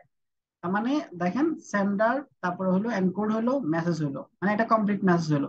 এখন আসবে মিডিয়া। মিডিয়া কারা? Media or channel. এই জিনিসটা একটু মাথায় রাখেন, মিডিয়া অর চ্যানেল, মিডিয়া অথবা চ্যানেল। এই মিডিয়া অথবা চ্যানেল কারা? এই মিডিয়া হচ্ছে, চ্যানেল হচ্ছে তারা, ওই মেসেজটা আপনি কিভাবে দিবেন, যে ওয়েতে দিবেন অথবা যে মাধ্যমটা ইউজ করবেন, সেটাই হচ্ছে media or channel. For example, আপনি আপনার ব্যাংকের হচ্ছে কি মার্কেটিং মার্কেটিং ডিপার্টমেন্টে আছেন অ্যাজ এ মার্কেটিং হেড। এখন আপনি চিন্তা করলেন যে আপনার ব্যাংকের ব্র্যান্ড ভ্যালু কম, একটু ব্র্যান্ড ইমেজটা বাড়াইতে হবে, অথবা আপনার ব্যাংকের ফ্যামিলিয়ারিটি কম, মানুষজন আপনার ব্যাংকটাকে কম চিনে, ব্যাংকটা এখনো নিউ। তাহলে কি করতে হবে? আপনি কি করলেন, ওই যে আপনার মাথায় এই আইডিয়াটা আসলো, আইডিয়া আসার পরে আপনি এটাকে এনকোড করলেন, এনকোড করলেন, কি করলেন, একটা টিবিসি বানালেন, টিবিসি বানায় এটাকে শেষ করে মেসেজ আকারে শেষ করলেন, ফুল কমপ্লিট করলেন। কমপ্লিট করে মিডিয়া এবং চ্যানেল, মিডিয়া হিসেবে কাকে দিলেন? আপনি একটা চ্যানেলকে সিলেক্ট করলেন যে ওই চ্যানেলে আপনার টিভিটা দিবেন, এটাই হচ্ছে মিডিয়া। অথবা আপনি দেখা গেল যে আপনার মাথায় একটা আইডিয়া আসছে, এটাকে আপনি কি করলেন, এনকোডিং করলেন, এটাকে একটা মেসেজ বানালেন, তারপরে মিডিয়া হিসেবে বললেন যে আপনি মিটিং কল করলেন, মানে ওই মিটিংটাই কিন্তু মিডিয়া। অথবা আপনি মিডিয়া হিসেবে কি করতে পারেন, একটা লেটার লিখতে পারেন, একটা ব্রুশিয়ার বানাতে পারেন, এগুলো হচ্ছে মিডিয়া। রেডিওটা হচ্ছে একটা মিডিয়া, আপনি রেডিওতে বিজ্ঞাপন দিতে পারেন, টিভিসিতে করতে পারেন, অথবা আপনি পত্রিকায় বিজ্ঞাপন দিতে পারেন, এটাও একটা মিডিয়া, মানে প্রোডাক্ট মার্কেটিং এর জন্য। অথবা আপনার দেখা যায় প্রোডাক্ট ক্যাম্পেইন করলেন, এটাও একটা মিডিয়া, চ্যানেল। তার মানে সেন্ডার হচ্ছে যে সেন্ড করতেছে, তারপরে যার মাথায় আছে কমিউনিকেশনটা, এবং সে একটা এনকোড করলো, এটা সিম্বলে নিয়ে আসলো, তারপর এটাকে ফুলফিল করলো, ফুলফিল করে একটা মেসেজে কনভার্ট করলো, এরপর যে কোনো একটা মিডিয়া ইউজ করলো, ইউজ করে তারপর কি করলো, রিসিভারের কাছে পাঠাবে। এই দেখেন, এখান থেকে রিসিভারের কাছে পাঠাবে, কিন্তু রিসিভারের কাছে পাঠানোর আগে একটা প্রসেস আছে, সেটা হচ্ছে ডেকোডিং। ডেকোডিংটা কি জিনিস? ডেকোডিং মিনস আন্ডারস্ট্যান্ডিং দ্য মেসেজ। মানে ওই যে আপনি একটা মেসেজ পাঠাইছেন, এই যে মেসেজটাকে আন্ডারস্ট্যান্ডিং এর প্রসেসটাই হচ্ছে ডেকোডিং। এই ডেকোডিংটা কি করে থাকে? রিসিভার করে থাকে। যদি এই ডেকোডিংটা, এই যে এখানে আমি একটু দিয়েছি, এখানে একটু দেখেন, decoding is the process of understanding message of the sender. মানে আপনার ওই যে সেন্ডারে যে মেসেজ গুলো পাঠাইছে, সেই মেসেজ গুলো যে আন্ডারস্ট্যান্ডিং এর প্রসেস আছে, সেটাই হচ্ছে আপনার ডেকোডিং, মানে এনকোডটাকে ডেকোড করা। আগে সেন্ডার কি করলো, এনকোড করে, আর ডেকোডটা কি করে, রিসিভার করে। এমসিকিউ তে কিন্তু আসতে পারে, যদি এমসিকিউ আসে, যদিও আমি জানি না। তার মানে এনকোডটা করতেছে সেন্ডার, আর ডেকোডটা হচ্ছে রিসিভার। মানে the receiver interpret the sender's message and tries to understand. মানে ওই যে সেন্ডার কি বলতে চাচ্ছে, রিসিভার কিন্তু সেটা বোঝার চেষ্টা করতেছে, তার যত পসিবল ম্যানার আছে সে ওয়েতে সে কি করতেছে, এটা বোঝার চেষ্টা করতেছে। তার মানে এই রেকর্ডিং করার পরে, বোঝার পরে, রিসিভারের কাছে সে আসলো, রিসিভার বুঝতে পারছে অথবা বুঝতে পারে নাই। যদি বুঝতে পারে, সে কি করলো, একটা ফিডব্যাক দিল। ফর এক্সাম্পল, আপনি এটা ক্যাম্পেইন করলেন স্টুডেন্ট অ্যাকাউন্ট ওপেনিং নিয়ে। এখন স্টুডেন্টদেরকে আপনি মেসেজ দিলেন, মেসেজটা যে যে চ্যানেল আছে ক্যাম্পেইনের, মানে হচ্ছে চ্যানেলটা হচ্ছে কি কোনটা, আপনি ক্যাম্পেইনটা করলেন, এখানে রিসিভারটা হচ্ছে ওই স্টুডেন্টরা ডেকোড করলো যে তাদের যে স্টুডেন্ট অ্যাকাউন্ট ওপেন করলে তাদের কি কি ফ্যাসিলিটিস পাবে। তারপর যদি তারা অ্যাকাউন্টটা ওপেন করে, তাহলে এই যে ওপেন করার প্রসেসটা, সেটা হচ্ছে ফিডব্যাক। ফিডব্যাক তার মানে কি, গেটিং সামথিং ইন রিটার্ন। আপনি যে কমিউনিকেশনটা করতেছেন তার রিটার্নে কি পাচ্ছেন, ওই যে অ্যাকাউন্ট ওপেনটা পাচ্ছেন, সেটা আবার কোথায় আসতেছে, সেন্ডারের কাছে আসতেছে। তার মানে সেন্ডার একটা ফিডব্যাক পেলো। তার মানে রিসিভার যদি রেকর্ডিংটা করতে পারে, আন্ডারস্ট্যান্ডিংটা করতে পারে, এবং সে যদি ফিডব্যাক দেয়, তাহলে এটা হলো ইফেক্টিভ বিজনেস কমিউনিকেশন। কিন্তু আরেকটা জিনিস আছে, সেটাকে বলতে পারেন ডিভিল, বা আপনি বলতে পারেন কালপ্রিট। সেটা কি জিনিস? সেটা হচ্ছে কি নয়েজ। এই নয়েজটা কোথায় আছে দেখেন, এই নয়েজটা এই এনকোড থেকে ডেকোডিং পর্যন্ত যে কোনো জায়গায় হইতে পারে। যদি কোনো জায়গায় এই নয়েজটা হয়, সেক্ষেত্রে কিন্তু আপনার যে কমিউনিকেশনটা প্রসেসটা সেটা কিন্তু ইনএফেক্টিভ হয়ে যাবে। যেমন এনকোডিং এ আপনি ওই যে বললাম, আপনি একটা টিবিসি বানাবেন, টিবিসি তে কিন্তু প্রপার মেসেজটা আপনি শো করলেন না, অর্থাৎ যে মেসেজটা দিতে যাচ্ছেন সেটা কিন্তু রিফ্লেক্ট হলো না, তার মানে কিন্তু এখানে একটা নয়েজ তৈরি হলো। অথবা যে মেসেজটা আপনি যে মেসেজটা রেডি করলেন সেটা কিন্তু ফুল কমপ্লিট না, অথবা অনেক লার্জ কনসাইজ না, তাহলে কিন্তু একটা নয়েজ তৈরি হলো। অথবা আপনি মিডিয়া, যে মিডিয়াটা চ্যানেলটা আপনি ইউজ করতেছেন, ধরেন এমন একটা চ্যানেল আপনি ইউজ করছেন যে চ্যানেল কেউ দেখে না। যেমন আপনি ব্যাংকের অ্যাড দিবেন, এখন ব্যাংকের অ্যাড দিতে গেলে সাধারণত ক্লায়েন্ট টার্গেট কাস্টমার কারা? টার্গেট কাস্টমার হচ্ছে কি যারা অ্যাডাল্ট, যারা রিচ, যাদের কাছে টাকা আছে। এখন এরা কি করে? এরা বেশিরভাগ হচ্ছে খবর দেখে। কিন্তু আপনি কি করলেন, দীপ্ত টিভিতে আপনার ওই ব্যাংকের অ্যাড দিয়ে রাখলেন। তো দীপ্ত টিভি তো আর ওই যে এই টাইপের লোকেরা কম দেখে, দীপ্ত টিভিতে বিভিন্ন যে সিরিজ সিরিয়াল দেখায়, তুর্কি সিরিজ দেখায়। তো এখন ওই ওই যারা রিচ, যারা বিজনেস করে, তারা কিন্তু ওই তুর্কি সিরিজ দেখার তাদের সময় নাই। তার মানে আপনার কিন্তু ওই মিডিয়াতে একটা নয়েজ সৃষ্টি হলো, আবার টার্গেট কাস্টমার কাছে কিন্তু রিচ করতে পারলেন না। তার মানে এখানেও একটা নয়েজ তৈরি হতে পারে। আবার ডেকোডিং করার সময় কিন্তু নয়েজ তৈরি হতে পারে কিভাবে? ধরুন আপনার একটা অ্যাকাউন্ট ডরমেন্ট হয়ে গেছে, এখন ওই কাস্টমারকে আপনি একটা চিঠি পাঠালেন এটা অ্যাক্টিভ করার জন্য। ওই চিঠিটা আপনি ইংলিশে লিখলেন, লিখে ওই কাস্টমারকে পাঠালেন, দেখা যাচ্ছে ওই লোক বাংলায় ঠিক মতো পড়তে পারে না। তার মানে আপনার কমিউনিকেশনটা কিন্তু ইফেক্টিভ হবে না, মানে ডেকোডিং এ আন্ডারস্ট্যান্ডিং এ সমস্যা হয়ে গেছে। তো এই নয়েজটা কিন্তু এই এনকোডিং থেকে ডেকোডিং পর্যন্ত হতে পারে। আর এইগুলোর মধ্যে ভিতরে এই নয়েজের কিছু কথাবার্তা লেখা আছে। Noise is any problem occur into the encoding and decoding process.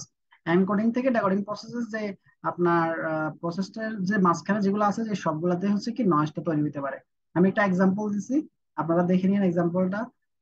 তারপর লাস্ট যে জিনিসটা সেটা হচ্ছে ফিডব্যাক। ফিডব্যাক তো আমি বারবার বলছি এটা আপনারা জানেন, feedback means getting something and return. মানে হচ্ছে কি আপনি রিসিভার থেকে যে রেসপন্স পাচ্ছেন সেটাই হচ্ছে ফিডব্যাক। যেমন হচ্ছে ওই যে প্রথম প্রথমটাই আমি হাইলাইট করছি, দেখেন, manager of Kamal approved his leave by sending an email to Kamal. Here Kamal get the feedback. মানে ওই যে কামাল সাহেব তো ম্যানেজার সাহেবকে একটা চিঠি লিখছে একদিনের ক্যাজুয়াল লিভ দেওয়ার জন্য, বা একটা মেল লিখছে। তখন ওই ম্যানেজার সাহেব কি করলো, এই ছুটিটা অ্যাপ্রুভ করলো, তার মানে সে ফিডব্যাক পাইলো। এটাই হচ্ছে feedback, getting something in return. সে কিন্তু রিটার্নটা পাইছে। তো এটাই হচ্ছে আজকে এন্ড অফ দ্য চ্যাপ্টার। আপনার যদি কোনো কোশ্চেন থাকে এবার পুরো চ্যাপ্টার নিয়ে একটু করতে পারেন।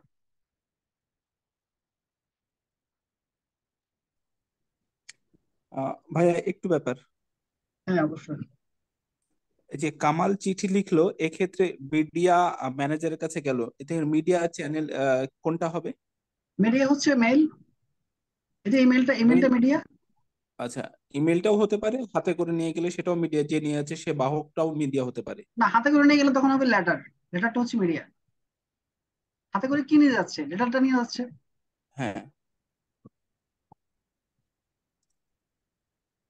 কিন্তু লেটারটা তো আবার মেসেজ। হ্যাঁ, লেটারটা হচ্ছে আপনার মেসেজ, কিন্তু ওটা ওটা মিডিয়া হিসেবে কাজ করছে লেটার। ওটাকে আপনি কি করছেন, মেসেজ হিসেবে কনভার্ট করছেন কিসে, একটা লেটারে। ওই লেটারটা হচ্ছে কিন্তু আপনার মিডিয়া বা চ্যানেল। আপনি ওই লেটার বা মিডিয়া চ্যানেলটাই আপনি কাকে দিচ্ছেন, ইউজ করে আপনি দিচ্ছেন হচ্ছে আপনার ম্যানেজারকে। অথবা ইমেলটা ইউজ করতেছেন, ওই ইমেলটা কিন্তু মিডিয়া বা চ্যানেল। না, ইলেকট্রনিক মিডিয়া, ঠিক আছে। আচ্ছা, যদি আর কিছু কোনো কোশ্চেন থাকে।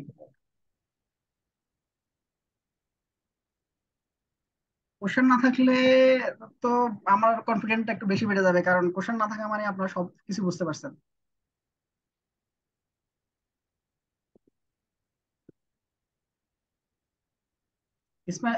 ইসরায়েল ভাই, আপনি আছেন?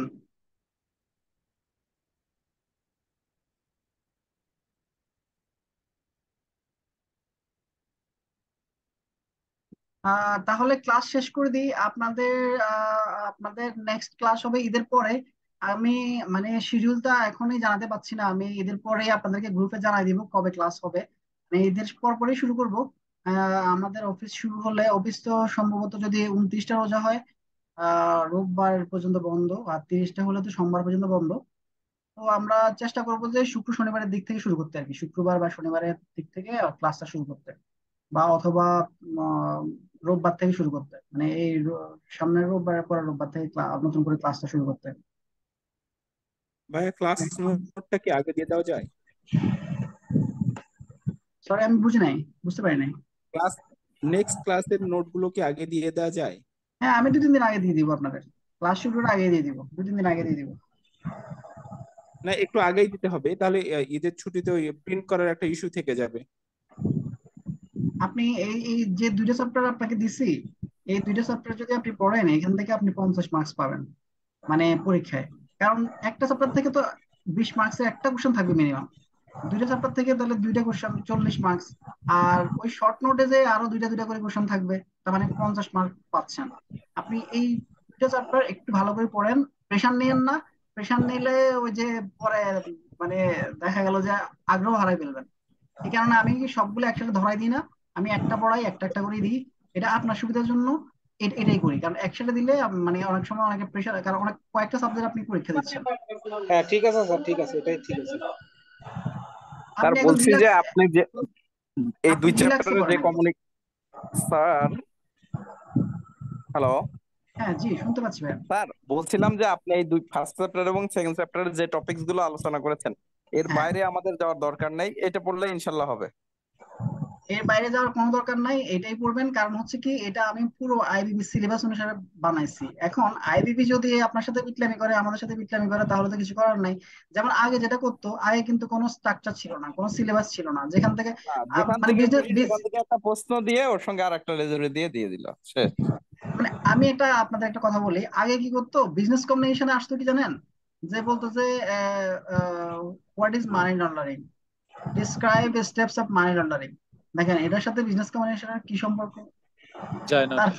তারপরে মানে এরকম অদ্ভুত কোশ্চেন আসতো, বুঝছেন? আপনি আগের কোশ্চেন গুলো ঘাটাঘাটি করলে পাবেন। এখন আমি যতটুকু শুনছি যে এরকম অদ্ভুত কোশ্চেন আসবে না, যে সিলেবাসটা আছে ওই সিলেবাস অনুসারেই ওরা কোশ্চেন করবে। তাই আপনি সিলেবাস অনুসারে প্রিপারেশনটা নিয়ে যান, আমার মনে হয় ভালো পারবেন। আর যদি অদ্ভুত কোশ্চেন করে তাহলে তো সবার জন্য বিপদ। মানে আপনি পারতেছেন না মানে সবাই পারবে না। Thank you sir. ঈদের আগে তো আর ক্লাস হবে না স্যার, না?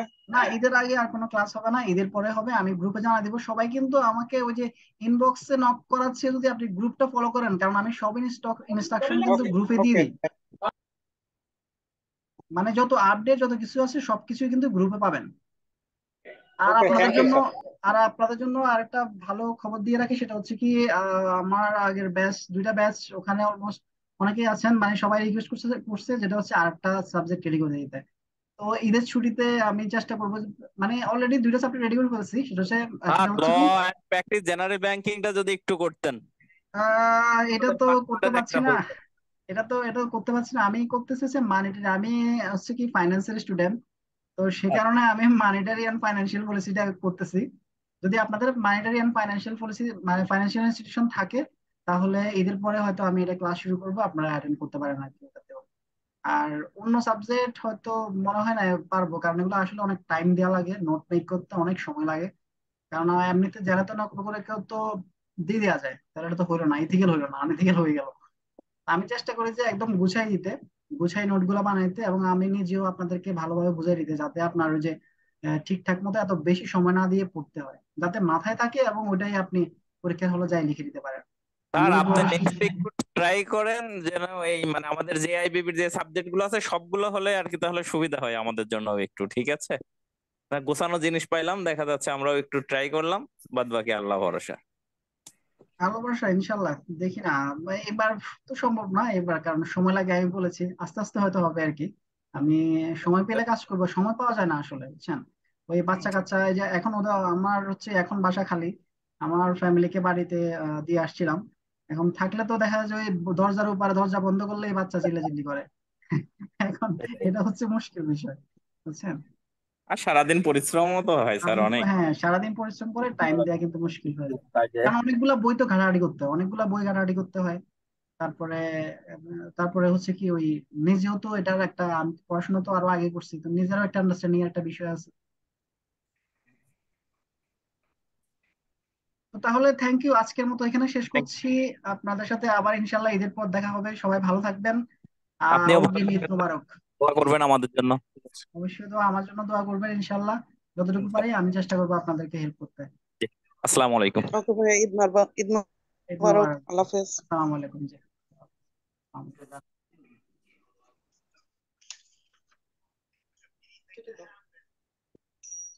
করবে না class?